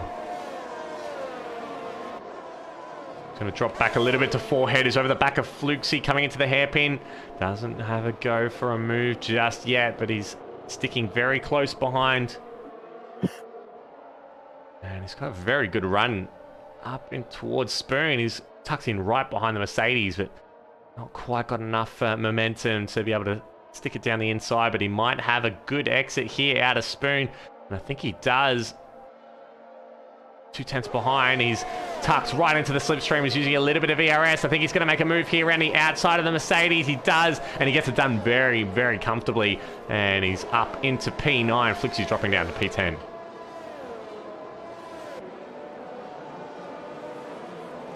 Sneaky setting the fastest lap of the race on the medium tyre with the 131.618. He's nearly broken DRS from Combat Rat. Combat Rat, though, out of DRS range of Dalek as it is enabled this lap. So no one will have it yet until they come into the final chicane next time around. But it's very, very close to Zellerate actually picking up a 3-second penalty now. He's currently in P6. And that is his third and final warning before he starts getting issued time penalties. And you can see there, he and Darkly are the only ones to have picked up one yet. But I reckon it's going to be a few more to come before the end of the race. Zay setting the fastest lap of the race with a 130.634 on those fresh medium tyres. He's still 10.8 seconds behind Darkly, who in turn is about 7 seconds behind the rest of the field. So those guys have a lot of work to do. He's got a yellow flag. Darkly is out. Going to jump on board with Zay to see where that's at. I hope we don't see another safety car. We do see another safety car. And everyone's going to bunch up again. So this is absolutely great news for Zay, who's right at the back of the field. We can see there the Ferrari's gone off to the inside wall there. Obviously lost it on one of the curbs coming up the hill. And we're going to take another breath here combined because we are back under safety car conditions. Jeez, this is so many safety cars and we're not even halfway. Absolutely. So there we go. We've got a Bunning Snag so close to DRS between Combat, Dalek and Sneaky. Yeah, so Combat obviously just dropping out of DRS range behind Dalek when that safety car was called. So he was in a bit of trouble there from his teammate, but safety cars kind of helped him. And I don't know, who else does this help? I guess that Wahid and Psycho being on the 9-lap-old medium, same with Kufu Cowboy, does help their tyre wear a little bit. I feel like they would have been dropping off towards the back end of the race. Maybe they'll still be able to go to the end from here without too many dramas. Dalek comes into the pits though. P2, 7 laps old. Basing coming into the pits as well. Decelerate 2. Wahid as well. Psycho comes in.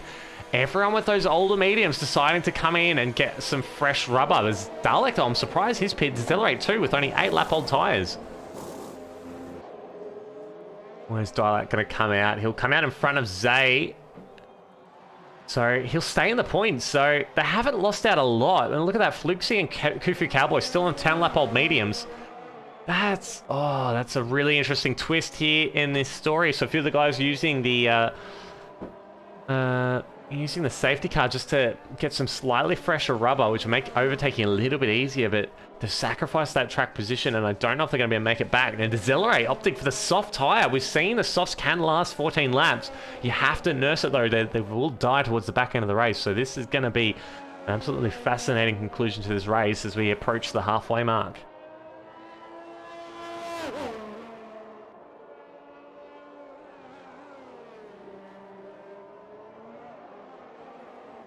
Thank you very much for the follow, Iwerto. Hope you're enjoying the coverage here of the Tier 2 race of Aussie Formula Racing. This is our third and final race for the evening. It's been a pretty entertaining round so far. We had a bit of action in Tier 3, a lot of action in Tier 1 after that safety car. And Tier 2 has been nothing but action and safety cars. So it's pretty much got us absolutely chaos. Everything tonight. Utter chaos. So we've had 4 retirements so far. And I don't know, something tells me that this race has still got a little bit more in the bag. Well, yeah, all the retirements for safety cars, pretty much. That's, there you go, there's a fact. Because obviously Smitty and Dodger at the same time, that was a safety car, Dutchy, and then Darkly, all the Ds, those noticed as well. So Decelerate's gone on softs. An interesting strategy from him there. I don't know if that will make the end or not. It should. We saw in Tier 3 a couple of drivers managed to run from about this far into the race with the softs, but they will drop off a little bit in the last couple of laps. So, unfortunately, we're going to see another lap under the safety car, even though the grid is all bunched up. Hopefully, yeah, it should. A quick lap this time around. It should last the end because, obviously, as you said, the Tier 3 drivers last until the end. Obviously, I was there for Tier 3 too, and I was there for those people who went on softs. It was only F1 and someone else. It was Cade. Cade was the other one. Cade was the other one, yeah, on softs that lasted and got a good result in the end. So, yeah, it's definitely worth it for the risk. Skin's still on the hards, meanwhile.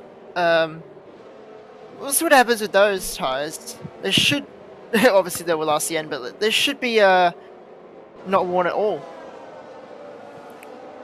To be honest. Oh, Mika is dropping. Oh, he's had a bit of a spin, yeah. He's had a spin at the top of the hill. He's still in the grass, so he's losing more position. I think a couple of drivers actually there. Legal overtakes. No, I think, yeah, Cyclone Zay got a few overtakes there, and Mika has got no front wing at all. He's trying to blitz past everyone in front of him. He got a legal overtake. They got illegal overtakes on that. Oh no. Yeah. I mean, they'll get the place back because he's got no front wing, but that's Yeah. pretty ridiculous from the game there. Yeah, I know. It is a joke. So out of nowhere, Mr. Spicer obviously involved in the first lap incident already. Now he's in P7.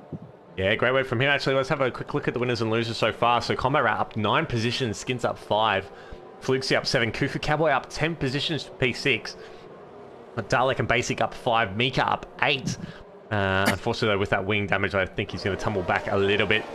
But a big loser is Zay down 11 places and Psycho down 8, Wahid down 5. Very unfortunate for those guys there. As the safety car is in this lap, we're going to jump on board with Combat Rat, who has control of the grid there in the lead. And he's not letting the safety car really get away here. He's following it right up, which is going to be a problem for when he gets going. And hopefully he hasn't been throttle limited. He is away. Yep, should be good. Let's have a look. He's got Sneaky napping a little bit. He's dropped back 4/10. Have a look at, there we go, Mika's pulled into the pits. See a number of the drivers starting to move up some places. Well, Combat Rat with a good restart there.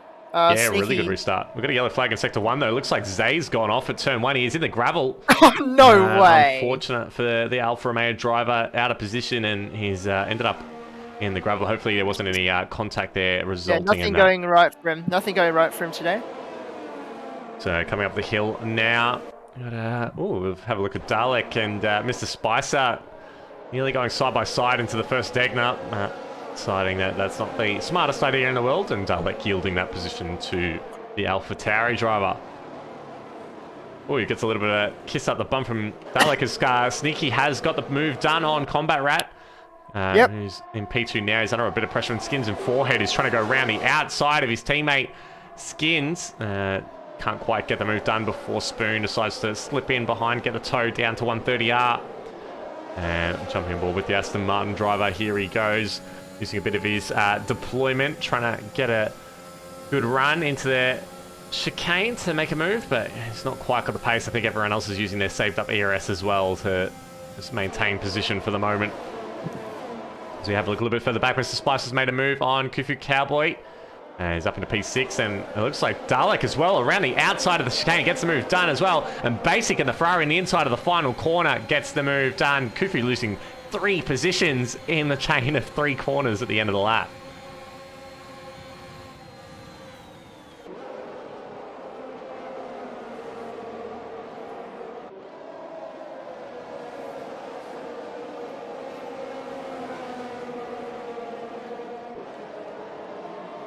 So yeah, Sneaky's just gone.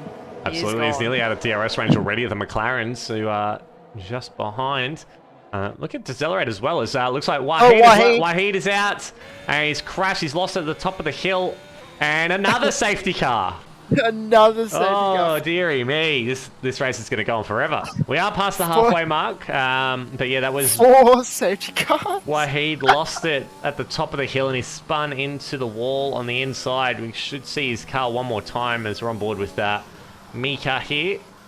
And the car has disappeared, so we won't see him again. But that's bizarre. Very safety car happy race director here for Tier 2. And we're back under full course yellow for at least another 2 laps by the looks of it. Yeah, Williams there going through the second Degner. And he'll got a bit of work to do to catch up, but I think he'll be very, very happy that the safety cars come out when it did because he's able to rejoin the field. Same with Zay, both of them losing a bit of ground there behind the safety car. And everyone should bunch up pretty quickly.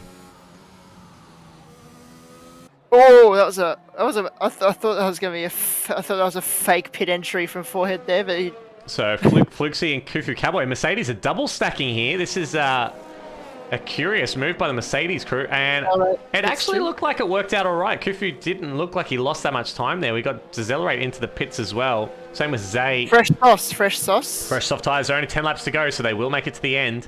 So Kufu has lost out to Decelerate there. Actually, Decelerate was already in front, so... Fluxy on hards. Oh, he's not made the right choice there. I think it might have been a mistake trying to select the right tyre, and the game's just put him on the hards. Fluxy, very unfortunate there. Losing out. Mika comes to the pits as well. He'll be onto the soft tyre, no doubt, unless his game decides to put the hards on, but it'll look like a red-walled soft tyre there for the Williams crew. And there we go. He'll come out of the pits shortly as everyone's caught the safety car train under the bridge near the second Degner. Everyone will be back in train in just a moment. But 10 laps to go in this race. The soft runners will easily make it to the end from here. Sneaky, Combat Rat, and Skins opting to stay out on their 12-lap-old tyres.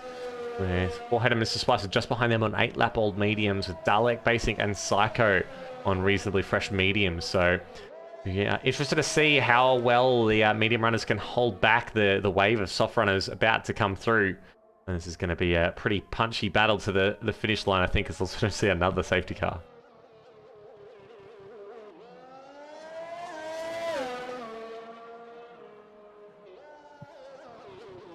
I don't think there'll be 5 safety cars. I mean, I think the max limit is 5 or 6, so... It is possible, but I hope not. But, yeah. I hope not. Yeah, I really hope not. It's funny, Tier 3 and Tier 1 both had 1 safety car, but then this has 4 safety cars. It's crazy. Yeah, Tier 2 definitely pushing those track limits, because I think most of these safety cars have been the result of just a driver making a mistake rather than any comings together. Looks like we're seeing one more lap. Fluxy in the pits to get the soft tyres. He's sacrificing that track position just to make sure he's on the right tyre to the end. I think he should actually get out in front of Mika here. It looks like Mika's coming through the chicane now. Mercedes in the pit lane. No, I think he's not quite far enough along. Come out in front, and Mika will take that position. There he goes. Yeah, definitely the wrong... it was definitely a mistake, or maybe the glitch that they get... Bulldog, we've definitely seen more than 4 safety cars in an AFR race. God, have we? Really? We have, yeah. Oh my god. I think it's 6 with including virtual safety cars as well, but it's, we have definitely seen more than 4 safety cars in a single race this season.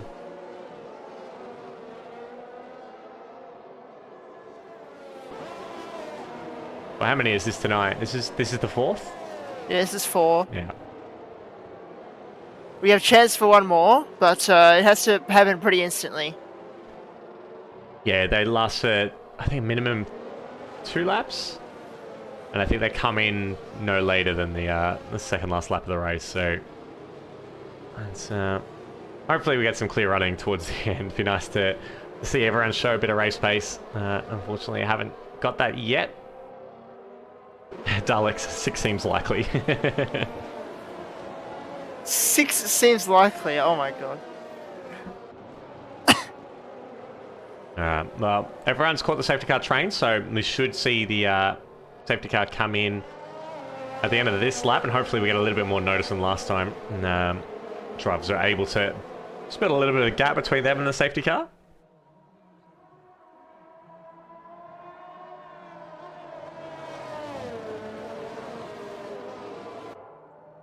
And there we go. Safety cars in this lap, so we'll jump on board with the Red Bull driver. Sneaky slows down to hold up the rest of the grid. Let's hope this is the last time I get a restart.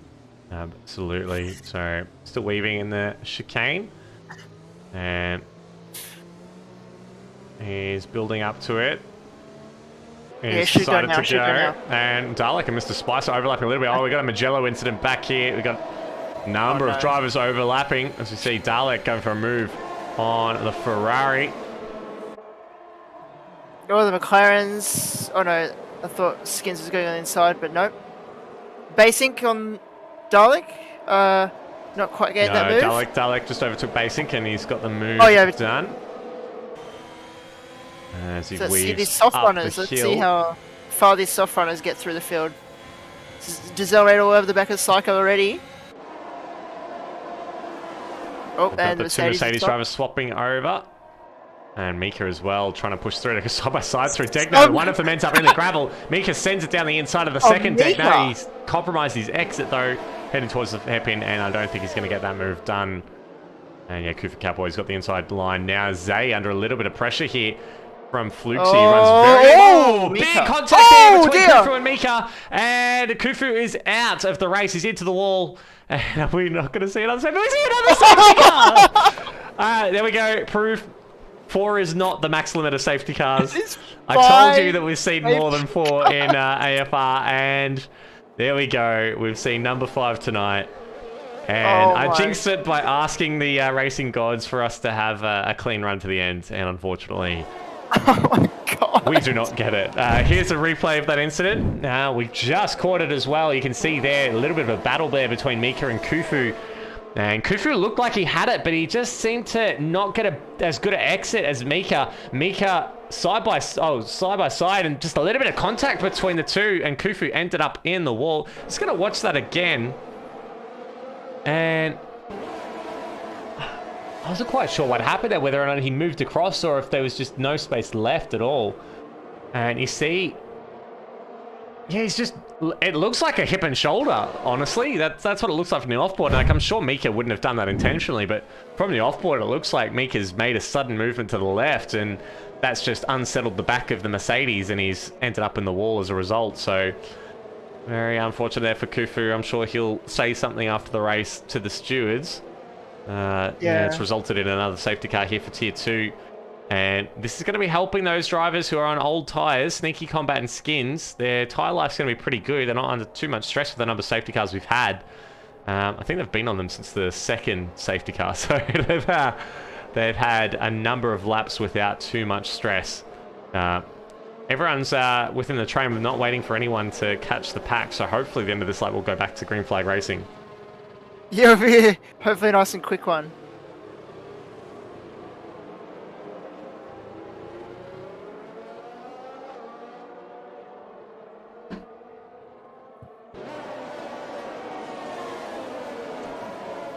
Once again, thank you all for joining us this evening for Aussie Formula Racing. This is our third and final race for the evening, a Tier 2. Those are who you're watching at the moment. And it has been an absolutely action-packed race this evening. This is our 5th safety car of the race. And still 7 laps to go. I think we had one at the end of lap 1, and we have barely had another lap without a safety car. That's the homage...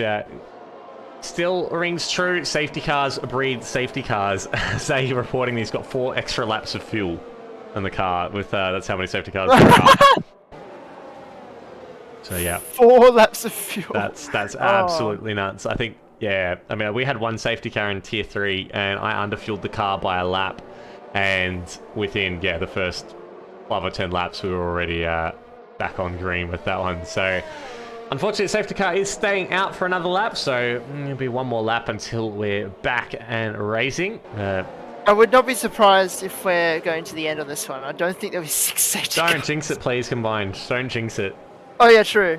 Yeah. Dalek did say 6 seemed likely, so it's entirely possible that we'll see 1 more before the end, but yeah, but hopefully not. Hopefully not. Yeah. Yeah, I'm not gonna. Okay, I'm not gonna talk now. And the damage has been done. It's too late now. Yeah, I know. But yeah, seriously, hopefully not.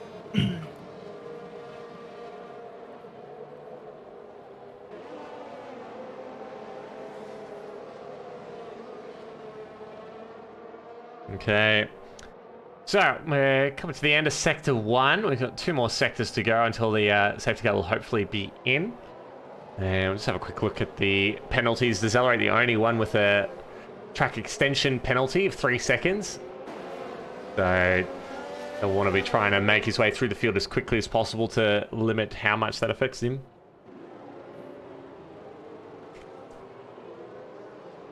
Look at that. Mika's had 4 stops. Decelerate, Fluxy, and Zay on 3. Mr. Spicer, Basic, and Psycho on 2. With Sneaky, Combat, Skins, and Forehead, the only ones to have only stopped once in this race. 4 stops for Mika. Dodge OCE with a very valid point. Somehow we didn't get a safety car when 10 people got wiped out at the start of the race. And yeah, we've had a safety car nearly every lap since then. So... Oh my god, yeah. Very valid point. We did catch that one as well at the start of the race. We had front wings going everywhere as we do get confirmation the safety car is in this lap. Safety car's in. Yeah, we had no safety car for that first one. Paint Streams, Burn Mylander for most laps led. Very good shout out. I haven't seen an Aston Martin up the front of the grid this much in ever. So, yeah. Sorry, Forehead. And who else? I don't think we only had one Aston Martin. No Lick tonight, unfortunately. Oh, I thought he said he was racing. Oh well. I think he's had some dramas late with his internet connections, unfortunately. But we are back and racing here in Aussie Formula Racing, and Sneaky has got a very good jump on Combat Rat there. Skins under a lot of pressure from Forehead in the Aston Martin. He's trying to cover off the inside, but the Aston goes to the out. Oh, he got squeezed onto the grass there just a little bit. But no harm done. He's able to get through without too much drama. So it's still Sneaky, leads Combat Rat and Skins ahead of Forehead and Dalek. Going to jump back to Zay's been able to get past Mika there for P11. As we continue up the hill to end Sector 1. And it looks like we've had a reasonably straightforward restart here. Dalek, though, going on the inside of Forehead now. Coming down the top of the hill towards the first Degner, and side by side, and Forehead just hanging in front. Dalek getting right out wide on the exit curb there, but he has to concede the point now. We've got a very good run there from Basic as he comes into the hairpin. As Dalek throws down the inside of Forehead there at a hairpin. Mr. Spicer also covering the inside there from Basic, and Forehead is able to maintain that position, looking a little bit further back from the field. And look at this for P10. Now, I think that's P9 actually. Decelerate, Zay, Fluxy, all over each other as they come into Spoon. A little bit of contact there between Decelerate and Zay. But they get it all sorted before they come to the exit. Decelerate is a big moment. Oh, Decelerate! Oh, what a save! Big tank slapper, and he's able to save it, but he drops all the way down to 12th.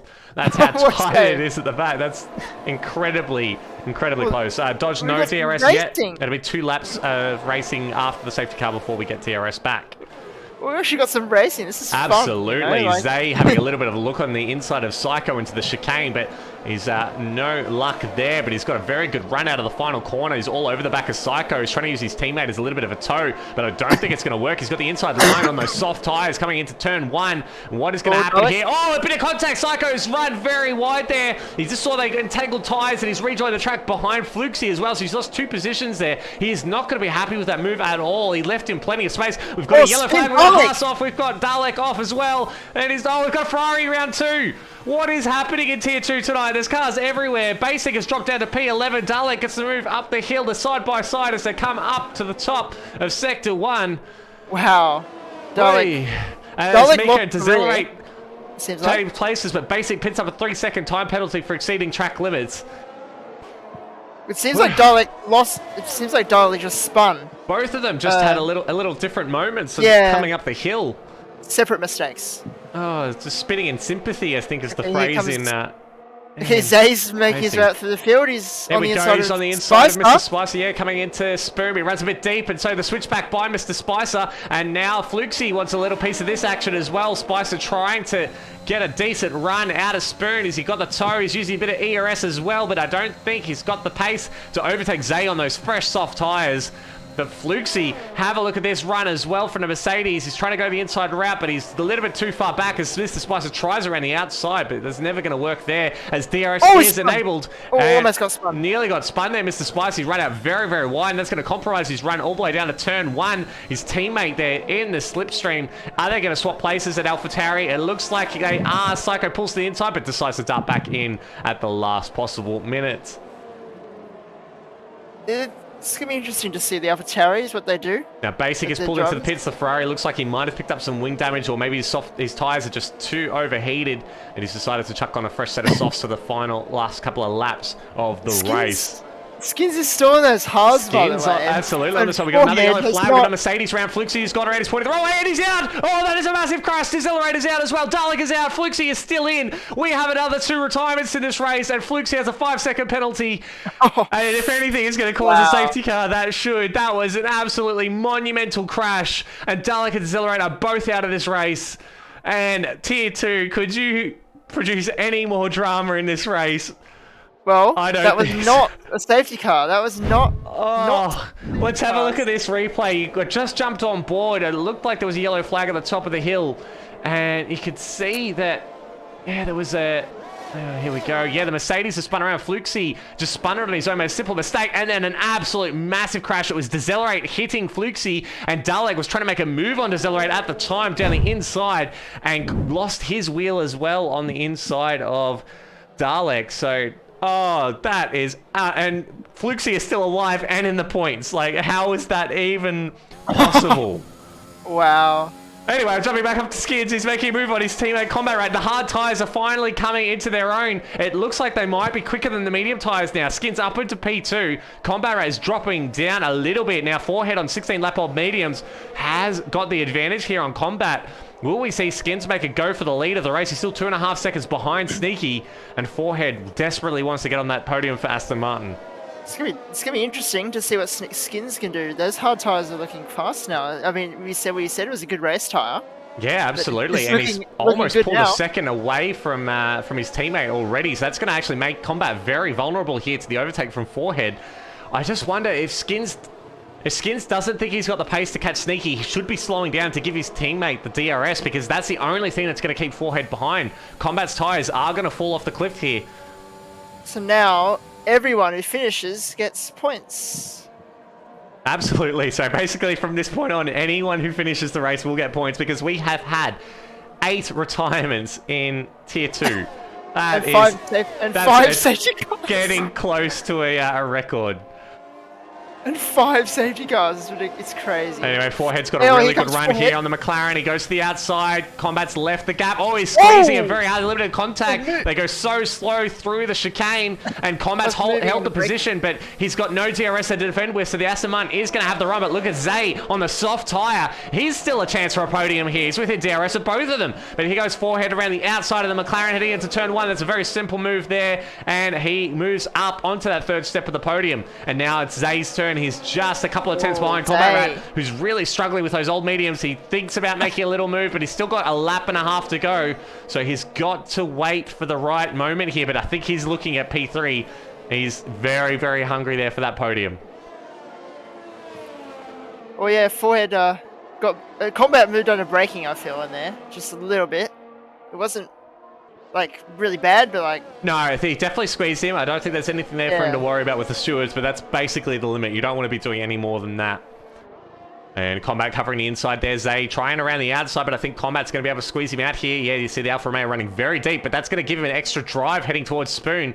Is he going to be able to get around the outside? He's using all of his ERS. He doesn't have much left, and he's side by side with Zay as they come into Spoon. A little bit of baggy tyres as well. Combat does not want to give this up, and a little bit of a hit from the Alfa Romeo. He forces him off the track, and I think that's going to be this position done. Combat does not have the tyres to come back at him, and Zay up into P4, just 1.3 seconds behind Forehead, with one more lap to run. Zay could be on the podium with 3 pit stops and 2 spins and... Absolutely, definitely possible. Yeah. And I think especially he had that invalidated lap. He was blocked in qualifying as well in his first run. So he'll definitely be hoping to get a little bit of time back, as we see him come onto the pit straight.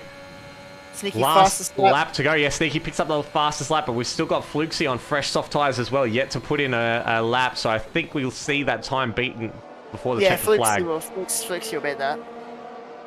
So Zay, 1.2 seconds behind Forehead now. He's got to close up. He's not going to have DRS to help him, because that's only about 100 meters between the DRS line and the checkered flag.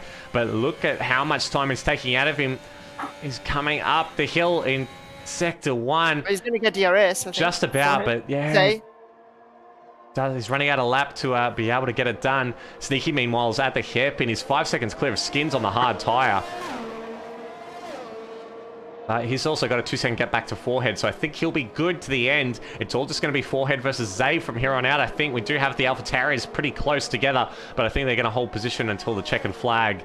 And Zay, I think he might have used up the last of his soft tyres here. He hasn't really been able to close in on him in Sector 2.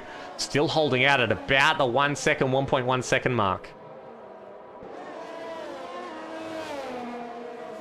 Here we go. They're both... Oh, actually, Forehead's flashing with his ERS, and Zay's still got a little bit left in the tank.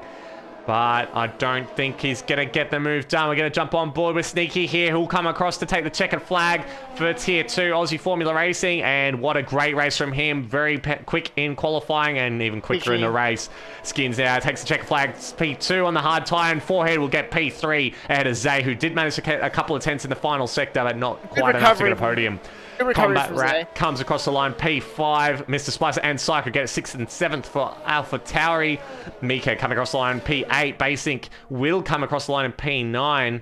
And unfortunately, Fluxy a little bit far back. Should get P10. And what an action-packed race. It was very messy. But it was very... yeah, it was... 8 retirements. That's close to an AFR record. That's pretty big. 8 retirements, 5 safety cars. Crazy. Good recovery though from Zay, getting 4th in the end. Yeah, Mika up 10 positions, but there is that question mark about the retirement at the hairpin. We got Skins and Combat up 6 positions each. Spacing up 5, Mika, 4 for Spicer and 2 for Fluxy. So a really great result from them there.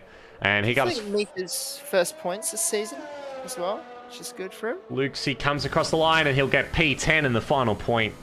And what a race. It's crazy. Yeah, Baku last season as well, Snags. I think we might have actually had a couple of more retirements, but yeah, that was usually just people going off of their own. I think this is probably one of the first times we've had so many driver versus driver retirements, so that was absolutely mental. But well done to Sneaky, absolutely mega drive from him. Kudos to Skins as well, really good drive from him on the hards, even though it wasn't the greatest tyre at certain points. And well done to Forehead as well, as the only driver for Aston Martin tonight. Maximise those points after qualifying there. Thank you very much for the follow, Tezzy. Hope you enjoyed the race. It was absolutely a joy to commentate, but I will have absolutely no voice tomorrow at work, unfortunately. So the fastest lap ended up going to Sneaky as well, so no one able to better that time on the final lap with the 1:30.058. But we've got Sneaky, Skins, Forehead, followed by Zay, Combat Rat, Mr. Spicer, Psycho, Mika, Basic, and Fluxy, with Dalek, Decelerate, Kufu, Wahid, Darkly, Dutch, Dodge, and Smitty all retiring from the race from what was an absolutely action-packed race. Thank you very much for the follow, Waffles. I hope you enjoyed it as well. Oh, I think I need to go and have a lie down and have some dinner because that was absolutely mental. Wow, thank you very much, Combined, for joining me tonight. Really appreciated your support in the commentary box tonight. Yeah, it's alright. I'm sorry, I could have been more upbeat. I was just... no, it's all good, mate. Thank you very much. Thank you. I'm not happy about that race. You know, yeah, no problem. Thank you very much to everyone for tuning in. We'll be back next week as well. And let me just double check for you what race that's going to be. And it's going to be the Brazilian Grand Prix. So it's going to be a very exciting one as well. We always get some really good driving and action there. So I hope you can be there too. Join us for that one. I've been Gus Rules. Thank you so much for your company this evening. We'll see you next time.